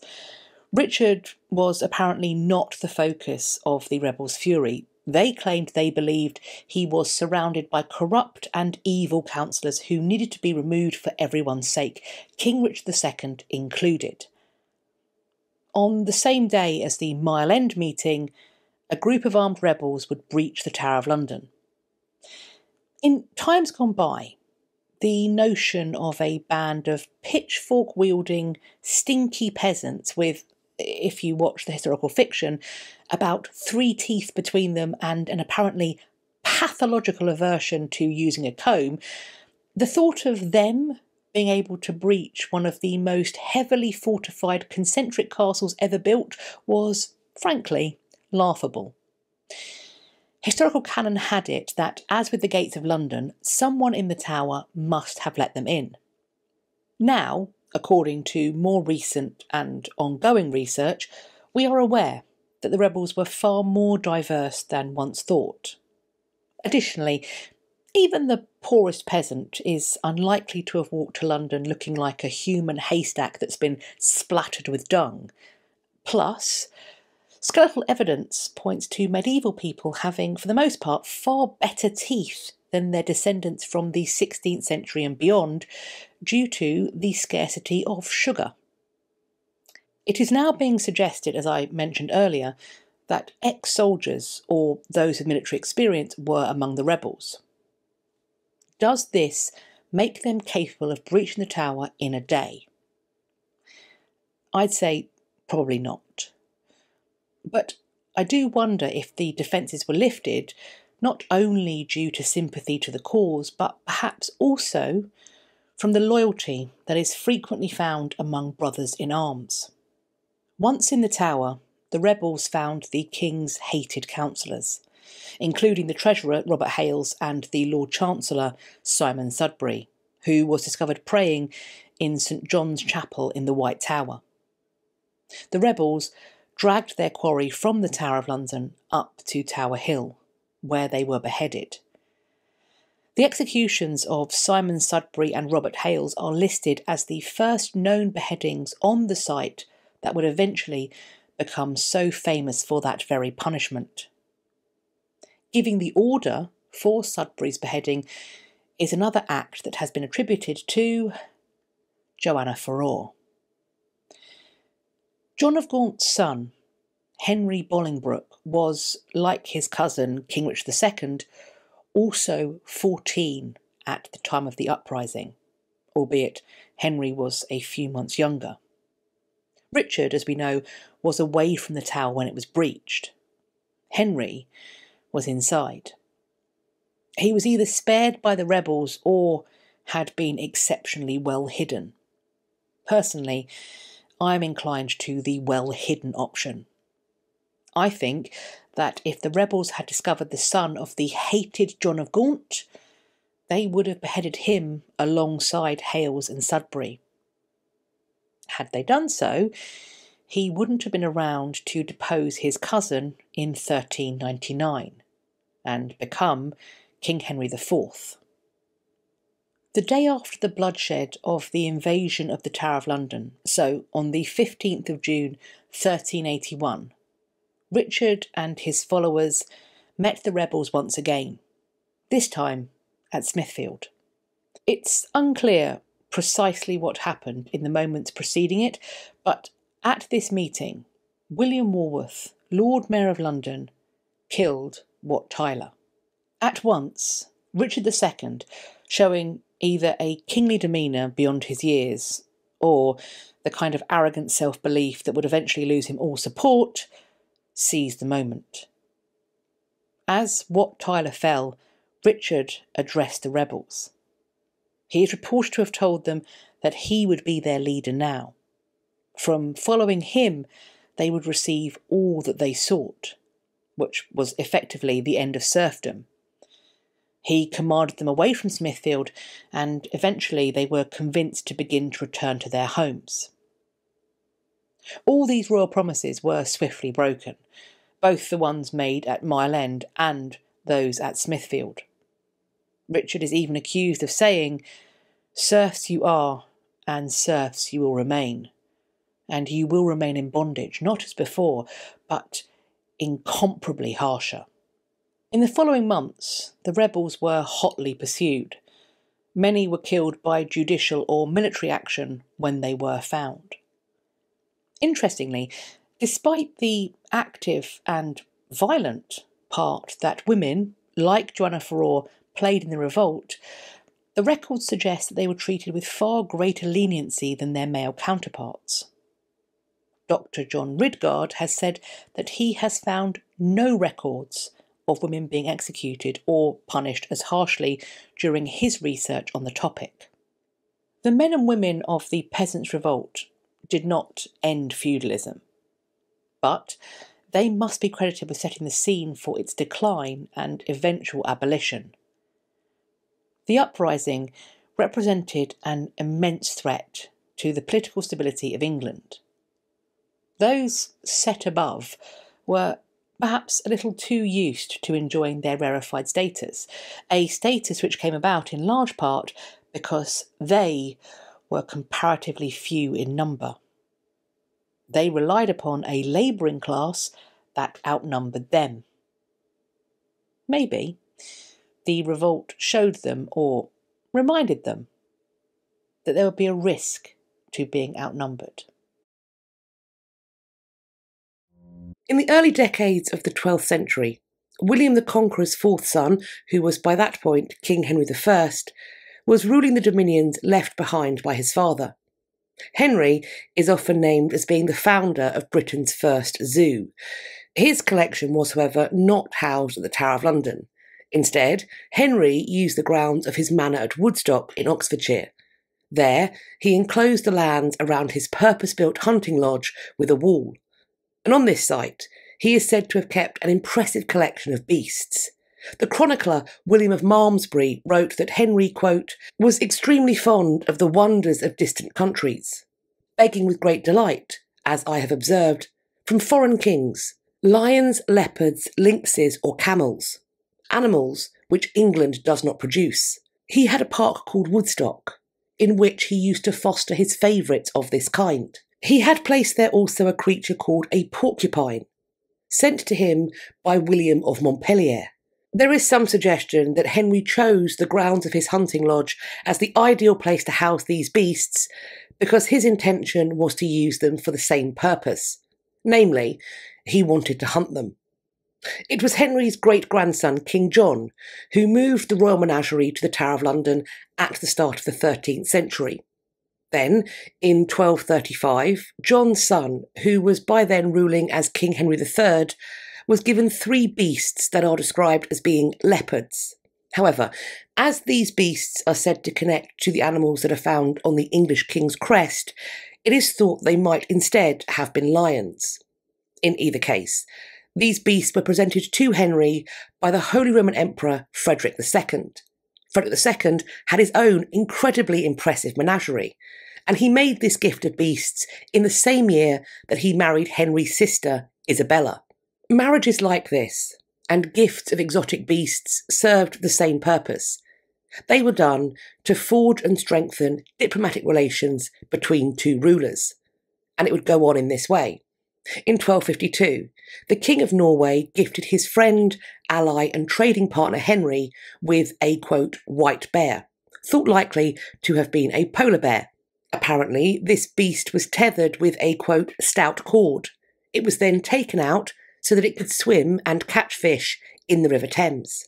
In 1255, Louis IX of France gave Henry an elephant to add to his royal menagerie. The collection of royal beasts were starting to cost the Crown a fairly substantial amount, and so the sheriffs of London were, shall we say, voluntold that they would have the responsibility of creating new, purpose-built accommodation for this creature at the Tower of London. Matthew Paris travelled from St Albans to see this beast for himself. He wrote how, quote, "About this time an elephant was sent to England by the French king as a present to the King of the English.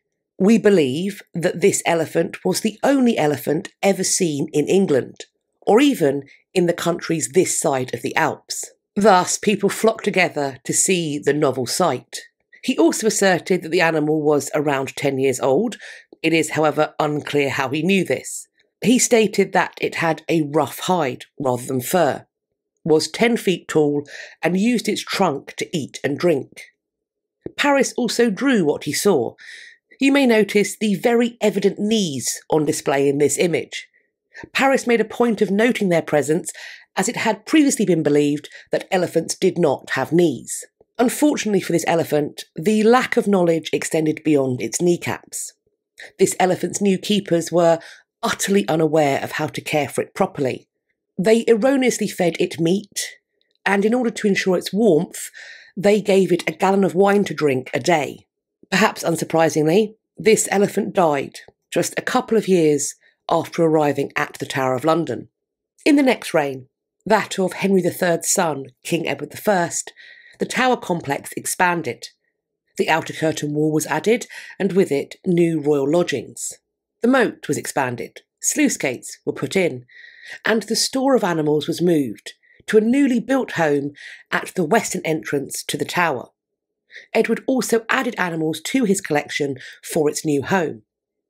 This area became known as the Lion Tower. The Lion Tower no longer stands, having been demolished in the 19th century. Nevertheless, this did mean that during those intervening centuries, most of the visitors to this royal palace and fortress would find themselves entering past a collection of exotic, frequently ferocious, often loud, and probably hungry animals. Now, I don't know about you, but that might make me think twice before going to complain to the king, or perhaps asking him for a favour. And perhaps that was the point. During an excavation of the tower's moat, a variety of animal remains were found. There were remains from dogs, leopards, and Barbary lions, meaning they originated from northwest Africa. All of these were uncovered during this excavation. The presence of dogs within these remains is perhaps an indication that the exotic animals were being put to work entertaining crowds by being baited, i.e., they were made to fight the dogs and or each other. When 2 of the Barbary lion skulls were subsequently radiocarbon dated, they were found to connect to 2 different periods in history. According to a British Library blog post, quote, "The skulls were dated to 1280 to 1385 and to 1420 to 1480, suggesting that these particular lions were the private exhibits of either Edward I, II or III in the first instance, or of the Lancastrian Henry VI or Yorkist Edward IV in the second. During the reign of Queen Elizabeth I, the menagerie was opened up to the paying public. If, however, you didn't want to part with actual money, admission could be obtained for free, I suppose, if you brought a dog or a cat that could be fed to the animals on display. Next, towards the start of his reign as King of England, James I commissioned an expansion of these enclosures. An exercise yard was built for the lions, as well as a, quote, great cistern. This held drinking and bathing water for them. In addition, a viewing platform was added that would further improve the visitor experience. Later in the reign, certainly by 1622, while lions and leopards did remain the principal draw for visitors to the royal menagerie, in these last years of James I's reign, the tower was also playing host to a variety of other creatures. This included a couple of pumas, a tiger, a jackal, and 3 eagles. And then in 1623, another elephant appeared, this one being a gift to James from the King of Spain. This king also sent advice on the ideal form of care for this diplomatic gift. Once again, meat was the suggested food for this herbivore, and wine by the gallon for the winter months. The keeping of all these animals in close quarters, in perhaps not purpose-built enclosures, often too small, unsurprisingly did lead to accidents. In 1686, one Mary Jenkinson reportedly tried to stroke a lion's paw and was apparently able to. The lion, in response, mauled her arm. Mary would die from her injuries. One potential eyewitness to this death was a resident of the Lion Office in the Tower. He was there in the late 16th century. His name was Edward Francis, and as you can see, he features in one of the panels that stands outside the Tower of London today. Edward Francis was enslaved by Thomas Dimmock, the keeper of the lions at the Tower. This was in spite of the fact that slavery was not recognised in English law. Nevertheless, Edward Francis was certainly not anomalous. In 1687, Dimmock took out an advert in the London Gazette asking for help locating and retrieving a roughly 16-year-old runaway, quote, black boy with a silver collar about his neck engraven Thomas Dimmock at the Lion Office. So he had a collar on with Thomas Dimmock's name on it and the location he should be returned to. Thomas Dimmock was offering a 2-guinea reward for anybody who brought the boy back. It is possible that this advert is referring to Edward Francis, and thus is evidence that even at this early stage he was trying to escape. If it is him that is being referred to here, then he must have been returned by some means, because at the start of 1692, Edward Francis was accused of poisoning Thomas Dimmock and his family with rat poison.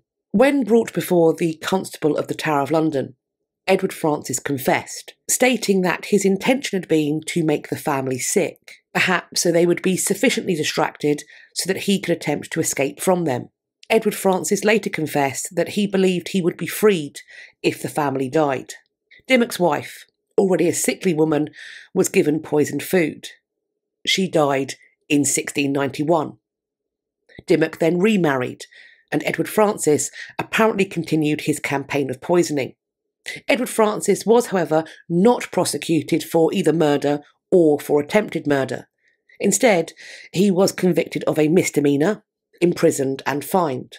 He, or someone on his behalf, promptly paid the 10-groat fine, because he was freed from prison in the June of 1692. Whether he was ever free of the Dimmocks is, however, unknown. During the 18th century, as the menagerie drew ever-increasing, frankly, extraordinary numbers of visitors, scientists sought to find ways to understand and categorise the collection. In certain cases, necropsies were performed on animals that died, and this process helped develop the scientific understanding of the beasts in question. By the start of the 19th century, the menagerie was in the charge of headkeeper Alfred Copps, and he was a zoologist. Copps enlarged the menagerie. Indeed, he brought in hundreds of his own animals, new animals, to add to the exhibits.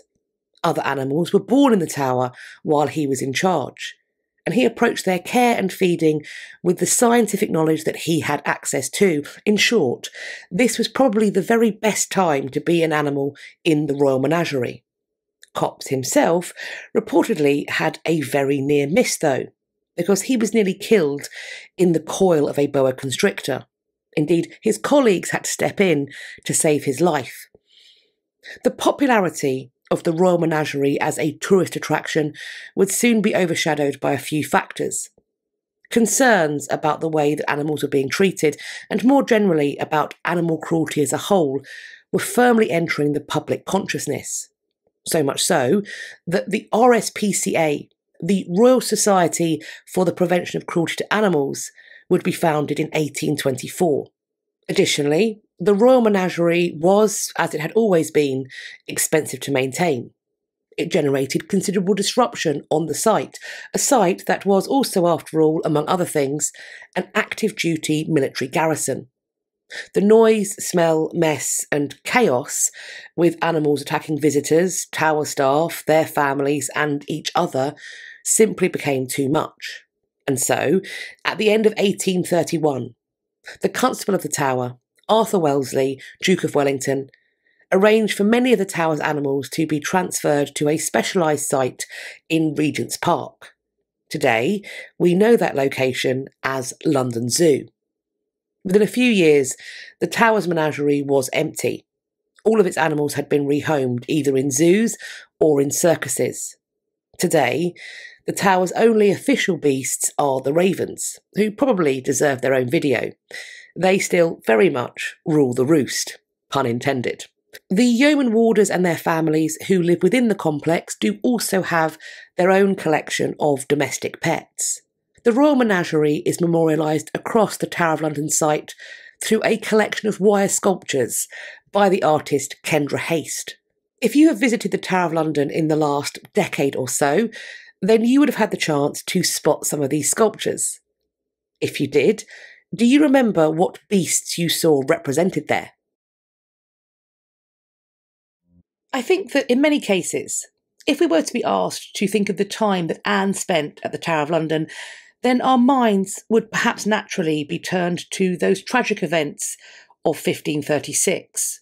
And certainly we will be taking a look at those today. But before we do so, we're going to rewind time to almost exactly 3 years earlier, to make ready for the festivities that were designed to celebrate Anne's elevation to be Queen of England. A large project of works had been undertaken at the Tower of London. These building and repair works had begun by at least the summer of 1532, and Henry VIII would visit the site to check on the progress of the works in the December of 1532, which is of course not long after he and Anne had returned from their trip to France. It is commonly thought that while this couple were held in Calais by bad weather, or perhaps on the eventual journey home, Henry and Anne finally began to sleep together. Anne would soon become pregnant, and the couple would marry secretly, we think, on the 25th of January. But earlier in that month, on the 1st, the following entry was added to the letters and papers, foreign and domestic, of King Henry VIII. It details the work that had been and would be done to make the tower ready for what was about to come, and as we can see, it is quite extensive. The list includes, quote, a pair of gates grated, which hang next St Thomas's Tower, and a pair of stairs going down to the water from the said gate, and piles driven that the stairs stand upon. These works happened here by the Byward Postern, the entrance through which the tower's most important guests would, by custom, enter. Improvements were also made to the royal apartments, both structurally and decoratively. In some instances, it seems that entirely new structures were created. We are told that there was, quote, made anew in the Queen's dining chamber a great carrel window on the west side, with new leaning places, and a halpus underfoot, new made.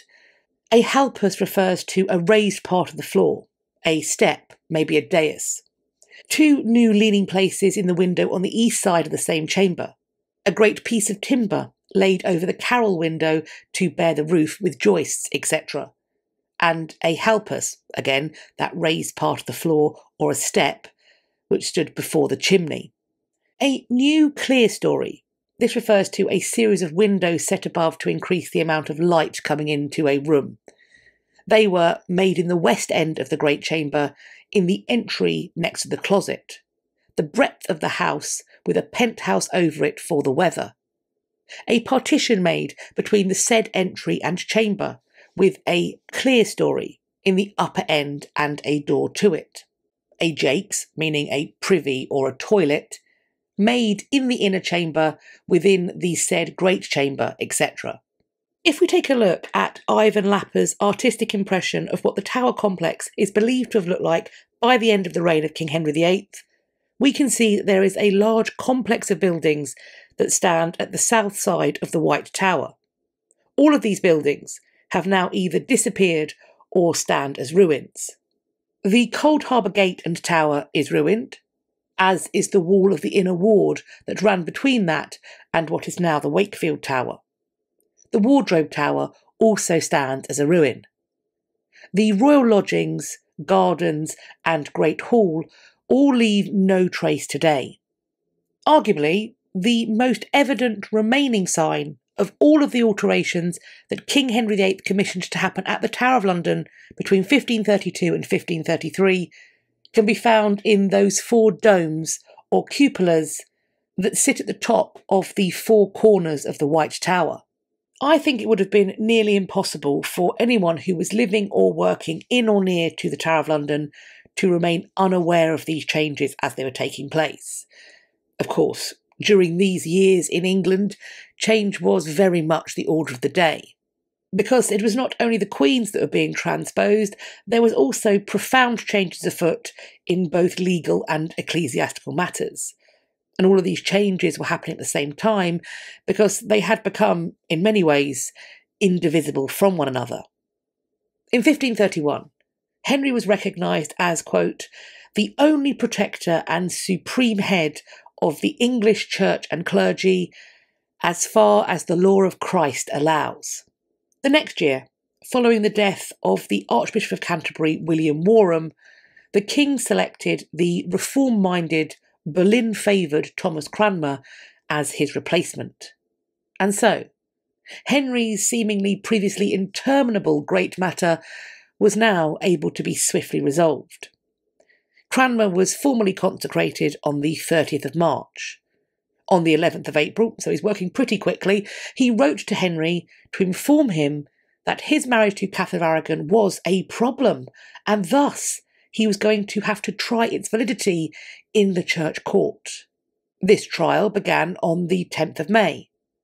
On the 23rd of May, Henry's marriage to Catherine of Aragon was determined to be invalid.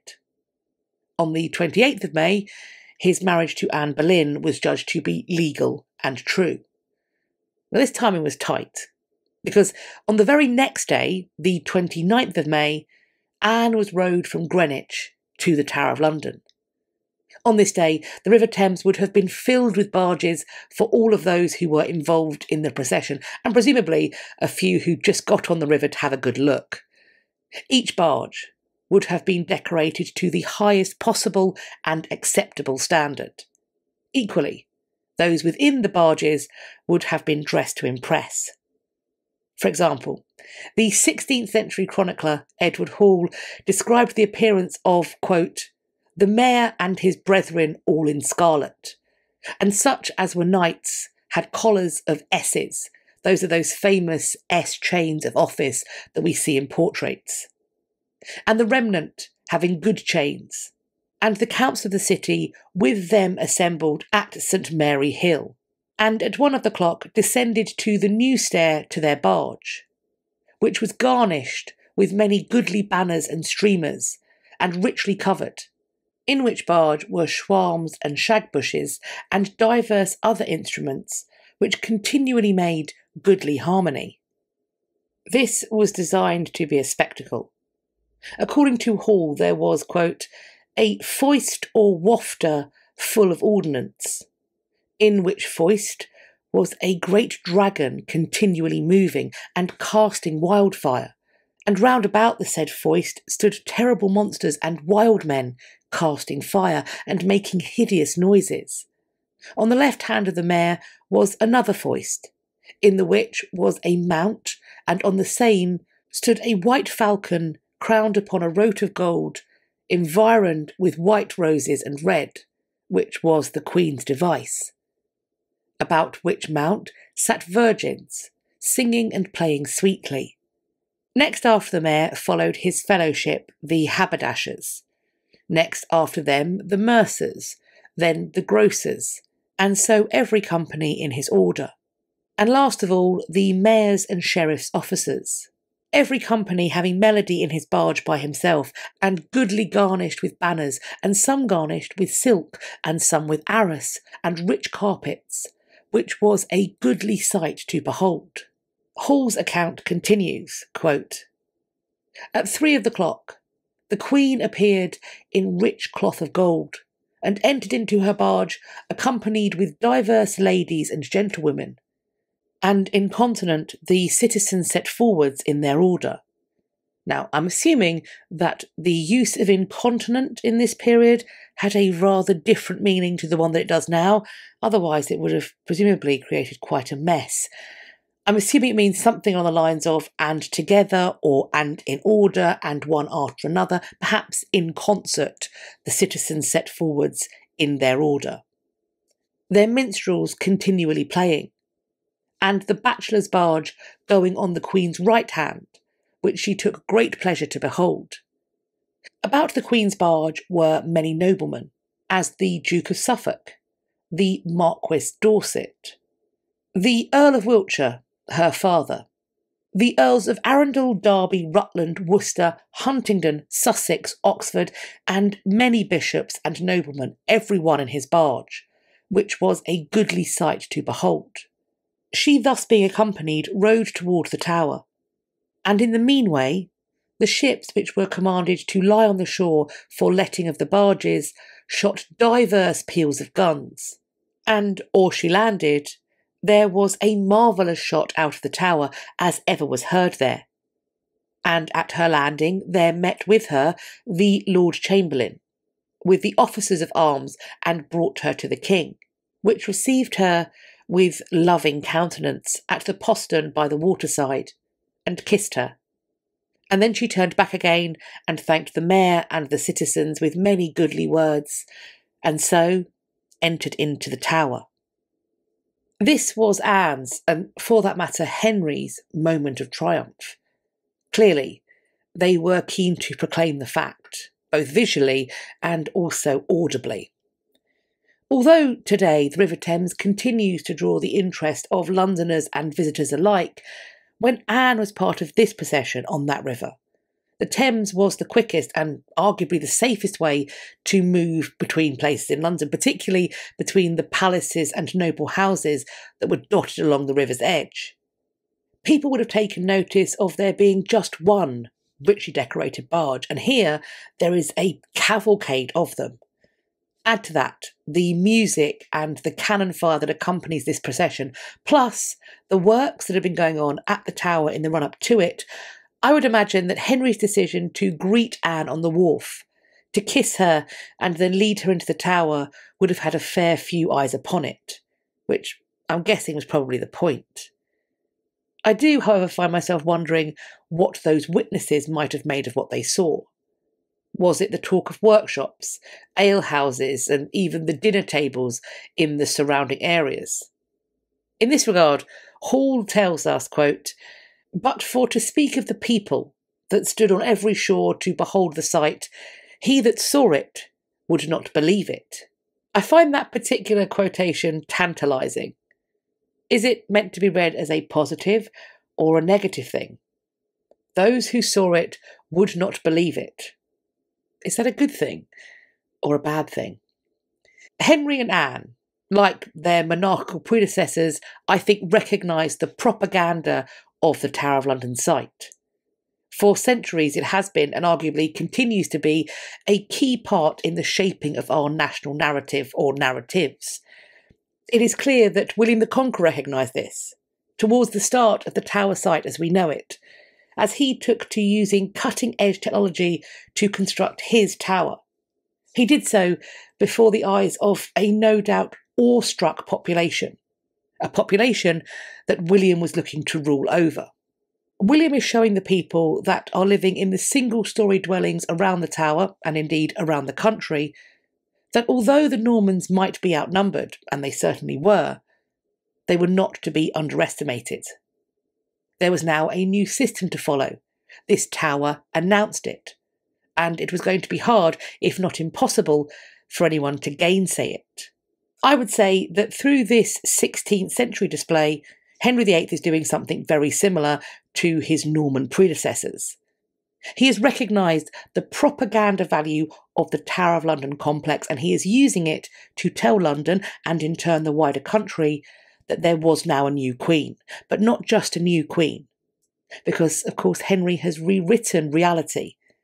He is now saying that he is assured, and they should be too, that this new queen is his only rightful queen.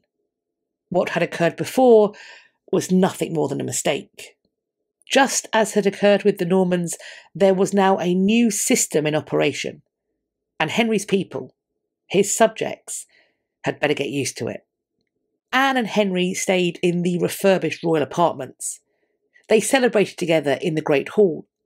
Perhaps they even stole a quiet, satisfied moment with each other in the gardens. On the evening of the 30th of May, the 18 men who had been chosen to be made Knights of the Bath in honour of this occasion began their ceremonial preparations at the Tower. I do have a video on this particular chivalric order that I will be leaving linked. The following morning, they were dubbed by King Henry VIII. And after this, there was a great procession, which was filled with various entertainments on the route. The party travelled by road from the Tower towards Westminster. This processional party, and those who had assembled to watch it, enjoyed the sumptuous style in which this party travelled. There was music, fitting orations, pageants, poetry, and even a wine fountain that flowed with white and red wine. Once they arrived at their destination, Anne began to make ready for her coronation at Westminster that was set to take place the following day, which was Whitsunday, the 1st of June. She was crowned with St Edward's crown, which had last been used during the coronation of her husband, Henry VIII, in 1509. It was the crown that was used to make him king. Much has been made of the fact that it was the traditional monarch's crown of coronation that was used for Anne. And indeed, it's also mentioned that she was the last of Henry's wives to have a coronation at all. And of course, it is possible that Henry was ordering things in this way to further solidify Anne's right to be honoured as his true wife and queen, that using St Edward's crown is a further sign of his affection for her and of how much he supported and backed her place. However, I think it is worth us remembering that at this point, Anne was around 5 months pregnant. Henry, of course, hoped that she was carrying his longed-for, surviving, legitimate son and heir. And so I think we have to ask, is Henry demanding honours for Anne with the use of St Edward's crown because of how much he loved and respected her, or is he demanding those honours for the prince that he believed she was carrying? As it was, the baby that was born was a princess, Elizabeth, born on the 7th of September, 1533. A little less than 3 years after Anne's coronation, on the 30th of April 1536, a court musician called Mark Smeaton was arrested and interrogated. Some even allege that he was tortured by Thomas Cromwell. Smeaton confessed to being the lover of Anne Boleyn, and apparently he also confessed more besides. The next day, the 1st of May, Henry Norris was arrested. Anne and her brother George were taken on the 2nd of May. They were soon joined by Francis Weston, William Brereton, Thomas Wyatt, and Richard Page. The Tower of London was to be the prison of this Queen of England and her alleged lovers. Anne was arrested at Greenwich, and so this meant that she was going to have to make the exact same river journey that she had made just 3 years earlier. This time, though, she would not be travelling in triumph as the glittering centrepiece of an elaborate flotilla of pomp and pageantry. Instead, she was now going to find herself at the very heart of a new narrative of royal authority and justice. Once again, Anne alighted at the wharf, by the stairs beside the Byward postern. It was through that same gateway that she once again entered the Tower. This time, Henry was not there to meet her. Instead, she encountered Sir William Kingston, who was the Constable of the Tower. He reported that, quote, "On my Lord of Norfolk and the King's Council departing from the Tower, I went before the Queen into her lodging. She said unto me, Master Kingston, shall I go into a dungeon? I said, No, madam, you shall go into the lodging you lay in at your coronation. It is too good for me, she said. Jesu have mercy on me, and kneeled down weeping a good pace, and in the same sorrow fell into a great laughing, as she has done many times since. So once again, Anne was treading common ground, albeit under vastly different circumstances than the last time. A letter that is dated to the 6th of May 1536 and which is addressed to Henry VIII from Anne Boleyn has been defended as being the genuine article by Sandra Vizzoli. She's written a book on it, which I will be leaving linked. If you have read Sandra Vizzoli's book, I would love to know your thoughts on her arguments. And also, I'd love to know what you think of the letter, which reads as follows. Sir, your Grace's displeasure and my imprisonment are things so strange unto me as what to write or what to excuse I am altogether ignorant. Whereas you sent unto me, willing me to confess a truth, and so obtain your favour by such a one, whom you know to be my ancient and professed enemy. I no sooner received the message by him than I rightly conceived your meaning. And if, as you say, confessing truth may indeed procure my safety, I shall with all willingness and duty perform your command. But let not your Grace ever imagine that your poor wife will ever be brought to acknowledge a fault, where not so much as thought thereof proceeded. And to speak a truth, never prince had wife more loyal in all duty, and in all true affection, than you have found in Anne Boleyn, with which name and place could willingly have contented myself, as if God and your Grace's pleasure had been so pleased. Neither did I at any time so far forge myself in my exaltation or received queenship, but that I always looked for such an alteration as now I find. For the ground of my preferment being on no surer foundation than your Grace's fancy, the least alteration I knew was fit and sufficient to draw that fancy to some other subject. You have chosen me from a low estate to be your queen and companion, far beyond my desert or desire. If then you found me worthy of such honour, good your Grace, let not any light fancy or bad counsel of mine enemies withdraw your princely favour from me. Neither let that stain, that unworthy stain of a disloyal heart towards your good Grace, ever cast so foul a blot on your most dutiful wife, and the infant princess, your daughter. Try me, good king, but let me have a lawful trial, and let not my sworn enemies sit as my accusers and judges. Yes, let me receive an open trial, for my truth shall fear no open shame. Then shall you see either my innocency cleared, your suspicion and conscience satisfied, the ignominy and slander of the world stopped, or my guilt openly declared. So that, whatsoever God or you may determine of me, your Grace may be freed from an open censure. And mine offence, being so lawfully proved, your Grace is at liberty, both before God and man, not only to execute worthy punishment on me as an unlawful wife, but to follow your affection, already settled on that party, for whose sake I am now as I am, whose name I could some good while since have pointed unto, your Grace being not ignorant of my suspicion therein. But if you have already determined of me, and that not only my death, but an infamous slander must bring you the enjoying of your desired happiness, then I desire of God that he will pardon your great sin therein, and likewise mine enemies, the instruments thereof, that he will not call you to a strict account for your unprincely and cruel usage of me at his general judgment seat, where both you and myself must shortly appear, and in whose judgment I doubt not, whatsoever the world may think of me. Mine innocence shall be openly known, and sufficiently cleared. My last and only request shall be that myself may only bear the burden of your Grace's displeasure, and that it may not touch the innocent souls of those poor gentlemen who, as I understand, are likewise in strait imprisonment for my sake.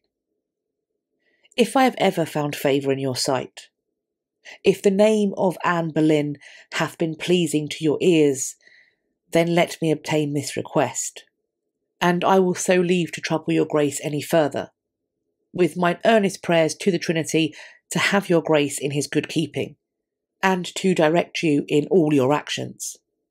Your most loyal and ever faithful wife, Anne Boleyn. From my doleful prison, the Tower, this 6th of May. On the 12th of May, 1536, the commoners, Norris, Weston, Brereton and Smeaton, were put on trial and convicted of high treason. They were sentenced to death. As Anne and her brother George were noble, they were tried separately. Their trials took place on the 15th of May, in the Great Hall of the Tower of London. This was the very room that Anne had celebrated before her coronation with Henry and their courtiers, their closest friends and family members. This room was now the theatre of justice in which many of those same friends, companions and even family members would sit in judgment of Anne in the name of her husband and king. Both Anne and George were also convicted.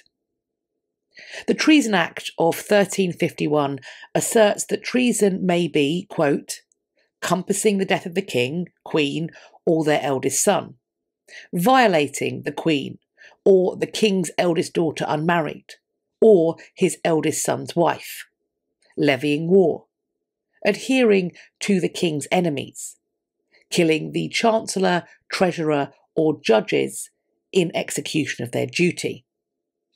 Thus, I think it's fairly clear why the men who were accused and subsequently convicted of committing adultery with Anne the Queen can be adjudged to have been traitors, at least according to the 1351 Act, where it talks about it being treason to violate the wife of a king. That is what they've been convicted of. But if we think about the wording, it's pretty clear to me that that same behaviour is not treason in the Queen. It's treason for a man to violate the wife of the king, the eldest daughter of the king, and the wife of the king's heir. But nowhere in that is it treason for the Queen.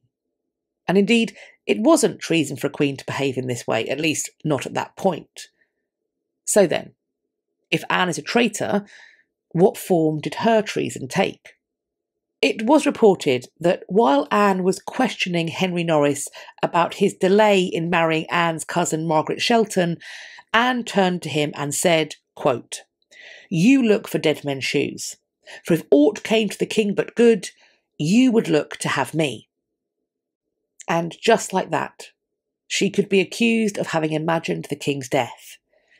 It was a short leap for anyone who had wished to pull Anne down to insinuate that this statement was in fact part of a plot, that Anne referencing and imagining her husband's death is part of inspiring people, her lover or lovers, that they should in fact murder Henry so that she, and they, because presumably she would marry one of them as a reward, could then go on to rule through Elizabeth, who was at this point a very small child.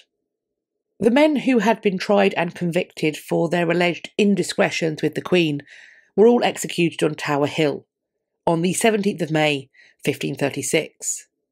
All of them were beheaded using the block and axe. 2 days later, on the 19th of May, Anne was taken from the royal lodgings.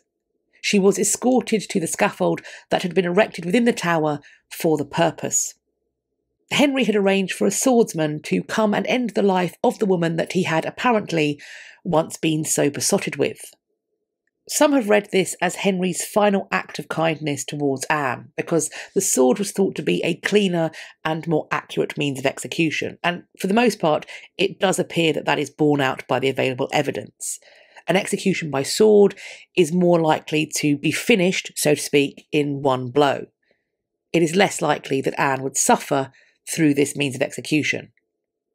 However, ordering the swordsman also minimises the chances of something going wrong, of this execution being botched, because let's be clear, if it had taken more than one blow, this potentially could have caused Henry embarrassment. And this was, after all, the very first Queen of England who was going to be executed. A desire to control the narrative also goes some way to explain, I think, why Anne was executed within the Tower walls, while her co-accused all died on Tower Hill. The Tower is, of course, a gated site. It offers the option of being able to control the audience, it's an odd word for it, but the audience to the execution in a way that Tower Hill simply could and would not. The Tower of London, with its high walls, gates and officers, provides an option to control who could witness and thus report on an execution in a way that could simply not be achieved at Tower Hill. Perhaps there's something else at play, because while you certainly can control ingress and egress to the Tower of London, while you can check who's coming in, who's coming out, who is seeing things and who therefore is not allowed to see things, that doesn't appear to have happened very well when it came to Anne Boleyn's execution. Seemingly, a fairly large, fairly diverse crowd was allowed to gather and watch her die. So, either the order to control people coming in and out wasn't given, or it wasn't appropriately followed. So let's circle back again to the sword. I do wonder whether Henry chose this traditionally French means of execution, the sword, as some kind of comment. Because sexual impropriety and Frenchness were strongly correlated in early modern England. I mean, after all, they referred to syphilis as the French pox. And so is it possible that Henry is making a statement about Anne's behaviour, or indeed about her upbringing in the French court? Is he perhaps insinuating that that is what made her that way? That somehow indoctrinated her, infected her with those alleged French practices which have now brought her to ruin? Is he then making the punishment fit the crime? Anne's scaffold speech is recorded by Edward Hall as follows. "Good Christian people, I am come hither to die, for according to the law and by the law I am judged to die, and therefore I will speak nothing against it. I am come hither to accuse no man, nor to speak anything of that whereof I am accused and condemned to die. But I pray God save the King, and send him long to reign over you, for a gentler nor more merciful prince was there never. And to me he was ever a good, a gentle and sovereign lord. And if any person will meddle in my cause, I require them to judge the best. And thus I take my leave of the world, and of you all. And I heartily desire you all to pray for me. O Lord, have mercy on me. To God I commend my soul." And then she kneeled down, saying, "To Christ I commend my soul. Jesu, receive my soul," divers times, till that her head was stricken off with the sword. Almost at once, the ladies who had accompanied Anne to her execution removed her remains from the scaffold, and saw to it that she was buried in the chapel of St. Peter at Vincula. Although the Tower of London and Tower Hill are geographically incredibly close to each other, these are separate and distinct sites of execution. However, this, I think, is somewhat complicated by the fact that on both of these sites, the method of execution and the crime being punished is very similar. The majority of people who lose their lives by execution at the Tower of London and on Tower Hill have been found guilty of treason, and they are going to be beheaded. In this, I think we see quite a lot about who these people are, because as strange as it may sound, beheading was a kindness. It was a commutation of a far nastier sentence that was normally doled out in cases of treason. And the reason behind this commutation, in most cases, was the social rank of the person about to be executed. These are people who had either been born noble or who in their lifetime had achieved noble rank. Because if you hadn't got this rank and you had been found guilty of treason, your punishment, if you're a woman, would be to be burned alive. And if you're a man, it would be to be hung, drawn and quartered. These were brutal and very, very painful ways to die. Of course, beheading could be botched, but if it wasn't, the thought process was that it was a cleaner, quicker and more painless way to die. It was something that would ensure the dignity of the person who was being punished, the sort of dignity that might be expected for somebody who comes from the noble ranks. According to tradition and the record, the first time that Tower Hill was put to its bloody purpose was not for a state-sanctioned execution. Rather, it was the culmination of an explosion of mob violence, which came on the 14th of June, 1381. The Black Death arrived in Europe in the middle of the 14th century. The official death toll varies depending on who you are reading and referencing, but between 1/3 to 1/2 of the population of Europe are believed to have perished. This illness would recur with monotonous regularity in the decades that followed, including the 1370s. In England, this death toll had a seismic effect on social structure. Medieval society could be broken down and understood fairly simply. There were those who fought, those who prayed, and those who toiled. A number of those who toiled were serfs, or indentured servants, who were unable to leave their lord's land. Plague had, of course, taken from all walks of life, but the fact that it culled the number of toiling hands, particularly when the work to be done did not diminish, offered those toiling hands a possibility to improve their lot. As we are all aware, scarcity drives demand, and in light of this, some of those toiling hands felt emboldened to try to take their labour to the highest bidder. The people who relied on the toiling hands were also the people who held the power, and they were not happy with this new turn of events. Legislation was swiftly passed to subdue the naughty peasants and put them back in their place. The legislation attempts to fix wages at pre-plague levels, and also to give out harsh penalties to anyone who refused to work, or who broke an existing contract. To make matters worse, the country was in a financial hole. The conflict that would come to be known as the 100 Years' War had been started in the reign of Edward III. This king was attempting to press his claim to the French throne, but war, as always, was an expensive business. This warmongering king, Edward III, passed away in 1377, and, of course, after his death, a new king came to the English throne. This time, it was Edward III's grandson, the 10-year-old Richard II. The boy King Richard II inherited a nation that was in trouble. It had been devastated both in terms of its finances and its population number by plague and war. Richard also inherited a new form of taxation, known as the poll tax. This poll tax was intended by Richard's grandfather and his government to further support the war effort in France. As this war was still ongoing when Richard came to the throne, the poll tax remained an expedient way to gain the necessary funds to continue the effort. The poll tax was unpopular, as taxes frequently are, but particularly as poll taxes have always proved themselves to be historically. But this poll tax was made even more unpopular because of the way it was enacted, and especially how frequently. The poll tax was levied in 1377, 1379 and 1381. In the first case, every adult over the age of 14 in England had to pay 4 pence to the king. In 1379, the tax amount would be determined by an individual's wealth, but in 1381 it changed back to being a standard amount for every person, this time over the age of 15. However, in this case, the price had gone up. It was now 12 pence rather than 4. By 1381, the poll tax had become so unpopular that people would go to extreme lengths to avoid paying it, from refusing to register to beating up tax collectors. Evidently, the populace was angry. When the government sent commissioners to investigate the reason for the low return from the poll tax, violence erupted. It began in Essex and Kent. The so-called Peasants' Revolt was now underway. The rebels marched on London, gathering support as they went.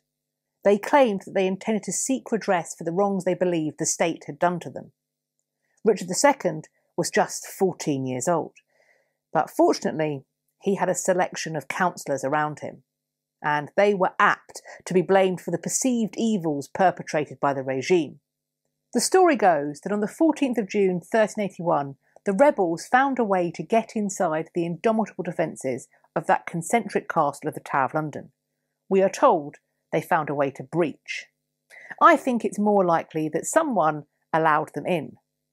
And I think this is given even more credence because they managed to allegedly breach the castle's defences during a time when the king wasn't there. He had gone away from the Tower of London to meet with some rebels at Mile End.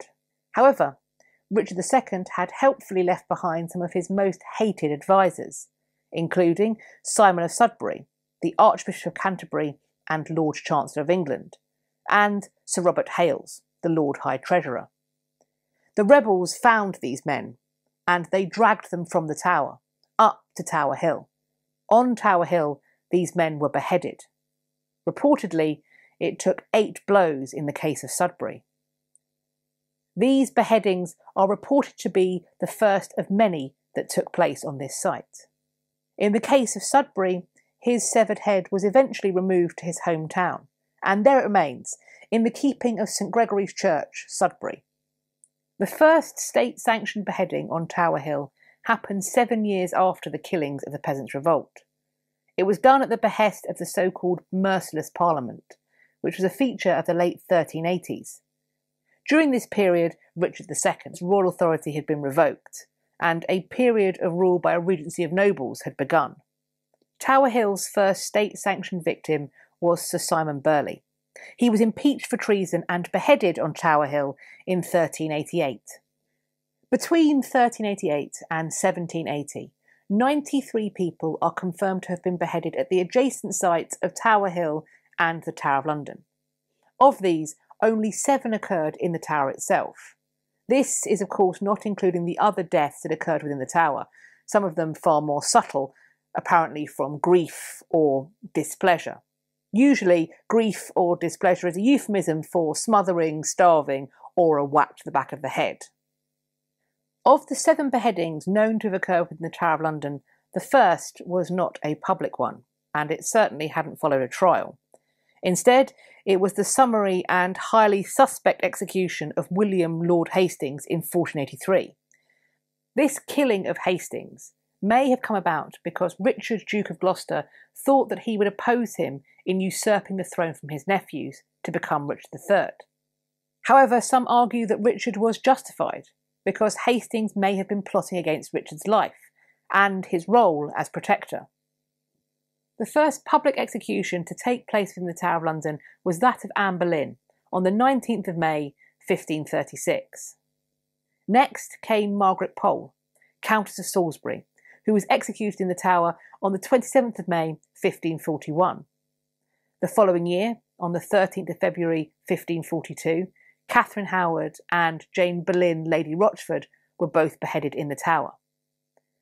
Lady or Queen Jane Grey lost her life on Tower Green on the 12th of February 1554. The 7th person known to have been beheaded within the Tower of London was Robert Devereux, 2nd Earl of Essex, and he was executed on the 25th of February 1601. What makes these 7 people different? Why did some beheadings happen in the Tower and some across the road on Tower Hill? Well, I think principally it's about what the Tower represents, what you can do with it. Namely, you can lock it.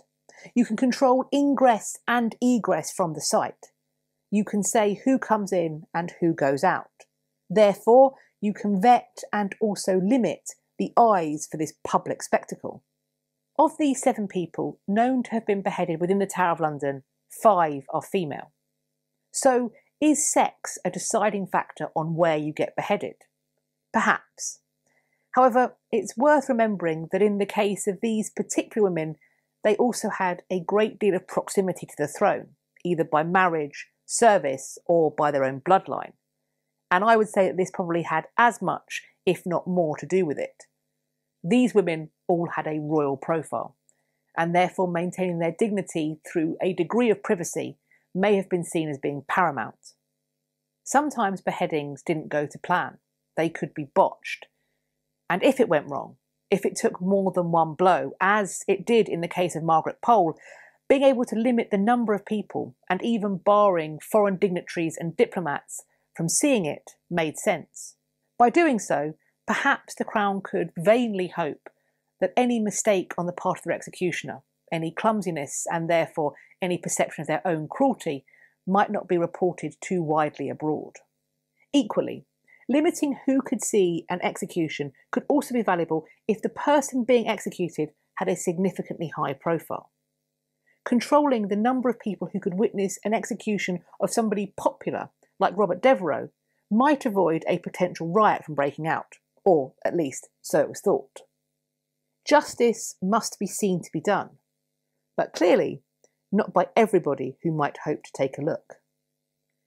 If you have been to Tower Hill recently, there are a few things for you to look at. We have the remains of the old Roman wall, some memorials, one for the execution site that was at Tower Hill, and also the Mercantile Marine First World War Memorial and the Merchant Seamen's War Memorial. Tower Hill may also be the place that you re-emerge to street level if you have come to visit the Tower of London by public transport, because that is where the tube station is. Alternatively, you may have arrived by bus or, of course, by the Docklands Light Railway, and that station is just across the road. For those of you that have watched any of my History News live episodes, or if you keep up with the history news in general, you may well have seen reports of paint being thrown on works of art or onto heritage sites, of people gluing themselves to the same as acts of protest. Now, while we can debate the efficacy of these methods till the cows come home, frankly, what is inescapable is that this behaviour is not a new thing. In reference to current events, I have, for example, seen links being made to the activities of the Suffragettes, those individuals who were committed to win the vote by any means necessary, who chose for their actions and activities and organisation the motto, deeds, not words. Often highlighted in these discussions are their acts of arson, use of explosive devices, window smashing and assaults. But perhaps the most mentioned action in recent months has been Mary Richardson's slashing of the so-called Rokeby Venus. This occurred at the National Gallery in 1914. And the renewed interest is perhaps understandable, as this same painting was also targeted by Just Stop Oil activists in 2023. However, this Velázquez work was not the only cultural artefact to be the focus of suffragette action. Today, I want to take a look at the so-called Tower suffragette, Leonora Cohen. Leonora was born Leonora Throp in Leeds on the 15th of June 1873 to the sculptor Canova Throp and his wife Jane. Leonora was around 6 years old when her father died from tuberculosis. This was an illness that Leonora would also contract in her childhood. After Canova's death, his family did struggle financially. In her teens, Leonora was apprenticed to a milliner, and she would pursue a career in that trade following her apprenticeship. On the 5th of March 1900, when Leonora was 27 years old, she married her childhood friend, Henry Cohen. He was a jeweller and a watchmaker. Neither of their families were particularly happy with this match. Henry's family were apparently displeased with his decision to marry outside of the Jewish faith. It is, however, possible that this couple felt they had little time to try and win their families round to their marriage, as it may well have been the case that Leonora was already pregnant at her wedding. After all, the couple's daughter Rosetta was born just 8 months later. Sadly, little Rosetta died the following year, just before her first birthday. Leonora and Henry would go on to have a son named Reginald, who was born in 1902. Leonora's upbringing, with its economic privations in the aftermath of her father's death, had driven home to her the inequalities that were faced by women at that time.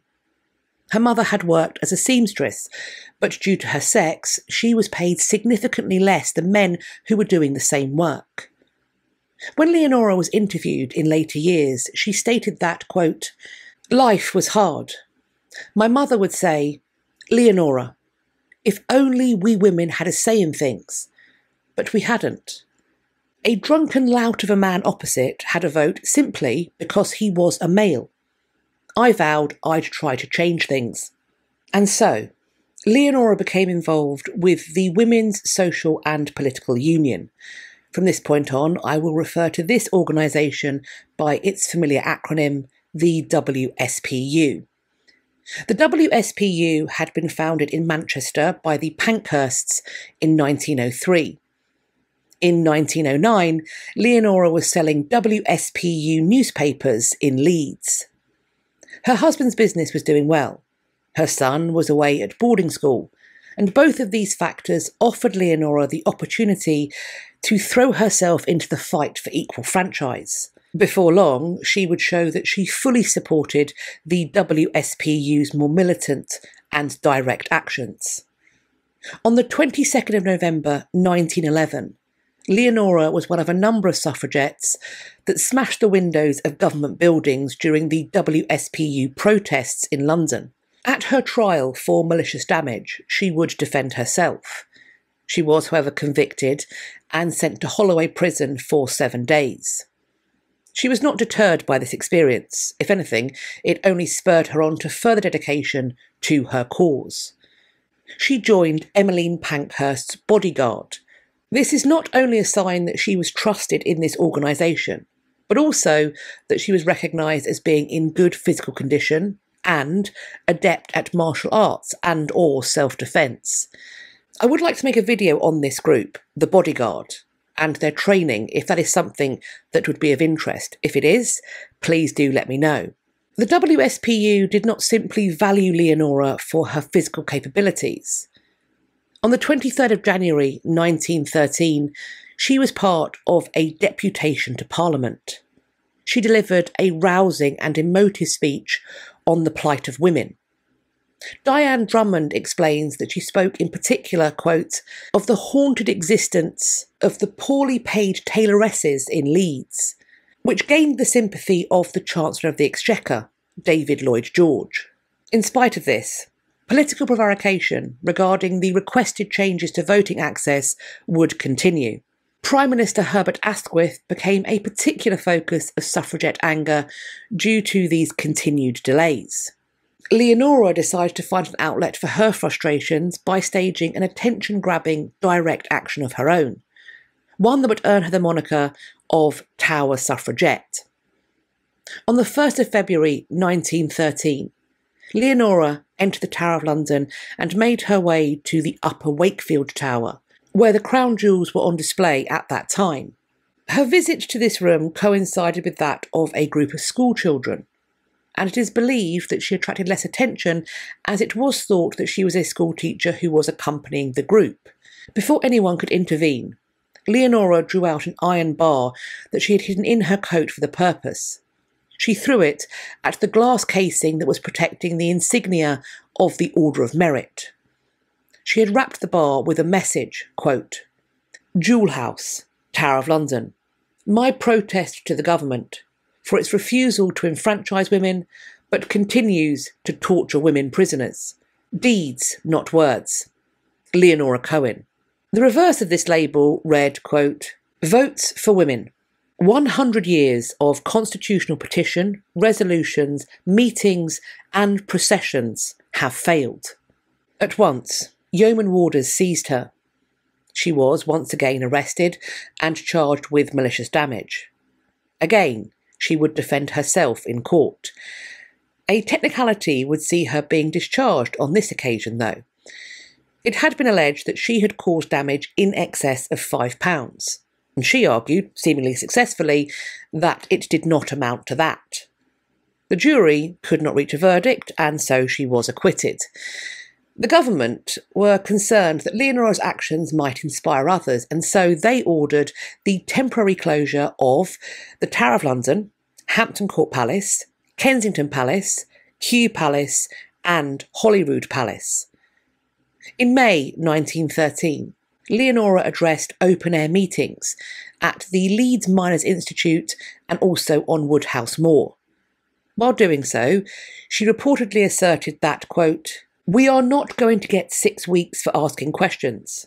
I would rather have 5 years for burning down a mansion.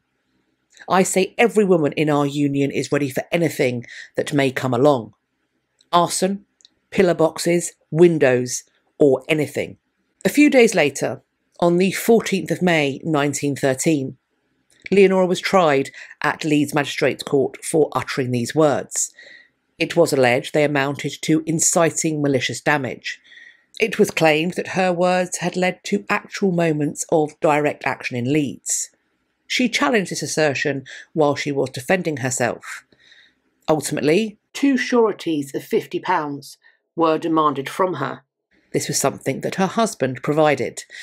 Leonora was then bound over to keep the peace. Around 6 months later, though, it appears that she had enough of being peaceful. When Prime Minister Asquith came to Leeds in November 1913, various violent suffragette actions took place. Leonora was arrested for breaking windows at a local government building.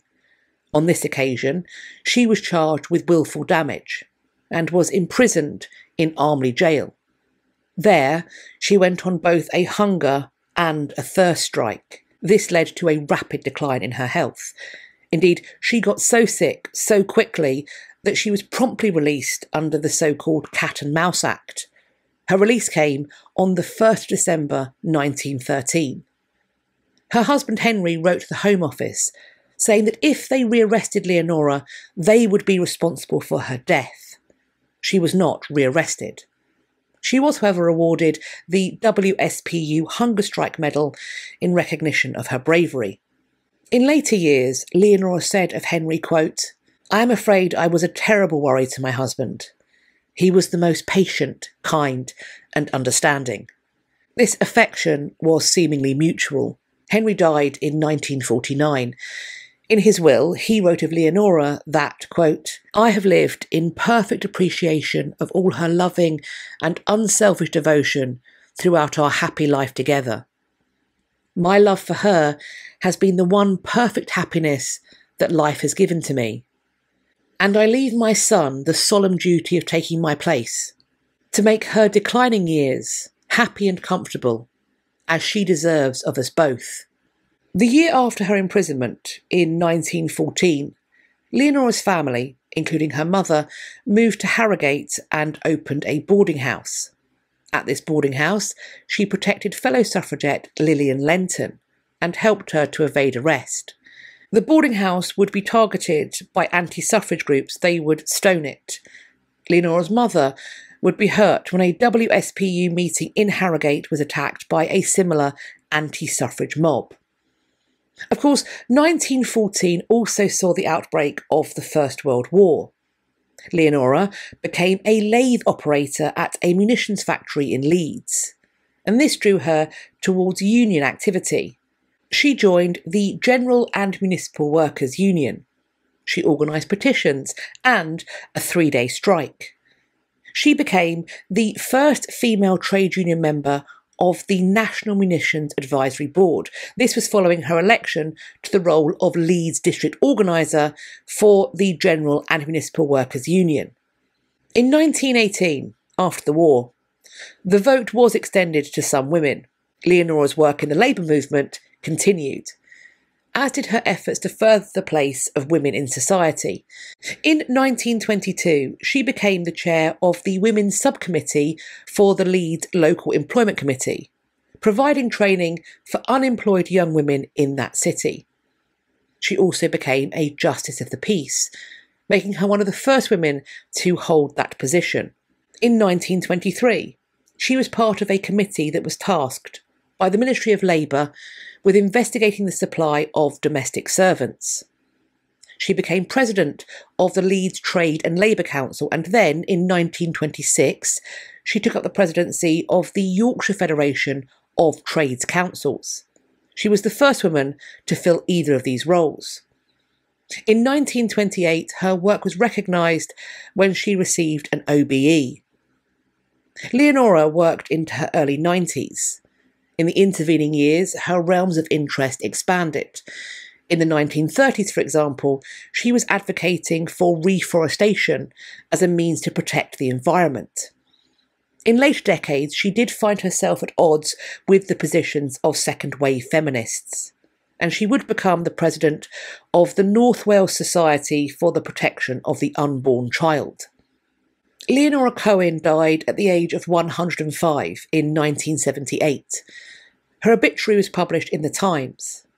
In it we are told that she was, quote, believed to be Britain's oldest surviving suffragette. So what do you think of Leonora Cohen? Had you heard of the Tower suffragette before this? And if you had, what did you know about her? Editing Cat here, dropping in with this screenshot that I found while I was on the hunt for images to use in this video. I like to use Creative Commons images, and of course Wikipedia is an excellent source for those. This is from the Wikipedia page of the WSPU. This is their list of notable members. Leonora Cohen doesn't feature. I wonder what you make of that. As always, I'm looking forward to reading your conversations in the comments section underneath this video. I'd also love it if you could pop an emoji or a social glyph in the comments too, because that will boost the engagement, and apparently the more engagement a video gets, the more YouTube shares it out, and that will help us to grow our community. With regards to this video and this topic, I'm thinking possible emojis are tower emojis, protest emojis, votes for women emojis, if they exist. I look forward to seeing what you can find. You can locate me elsewhere on social media. I will leave links to the other place you can find me on the internet in my description box. Please do follow me over on some or all of those so that we can continue this conversation and start some others. I do hope that you enjoyed this video and found it useful, and if you did, please do share it with your friends. If you like the channel, let some pals know about it. You can tell me about this video in particular by hitting the thumbs up. Please do subscribe to the channel, and if you think you are subscribed, now is the ideal time to check to make sure that YouTube has not mysteriously unsubscribed you against your will. While you are there, checking, subscribing, maybe resubscribing, please do hit the bell icon that sits beside the subscribe button and then select all in the drop-down menu that will appear, and that way YouTube claims they will tell you when I've next uploaded, but also when I'm next going live, which I do to talk about the history news, and I know you're not going to want to miss any of that. We have now got our failsafe. Please head over to my website. I will link it. It is www.katrinamarchant.com. If you go to the contact page, you'll see a box. Put your email address in that box. That will add you to my list and allow me to send you an email once a week to let you know what I've been up to, but also to send you useful links to my content over the coming days. I hope you're going to have a great day, whatever you're doing, and I look forward to speaking to you all in my next video. Take care of yourselves. Bye-bye for now.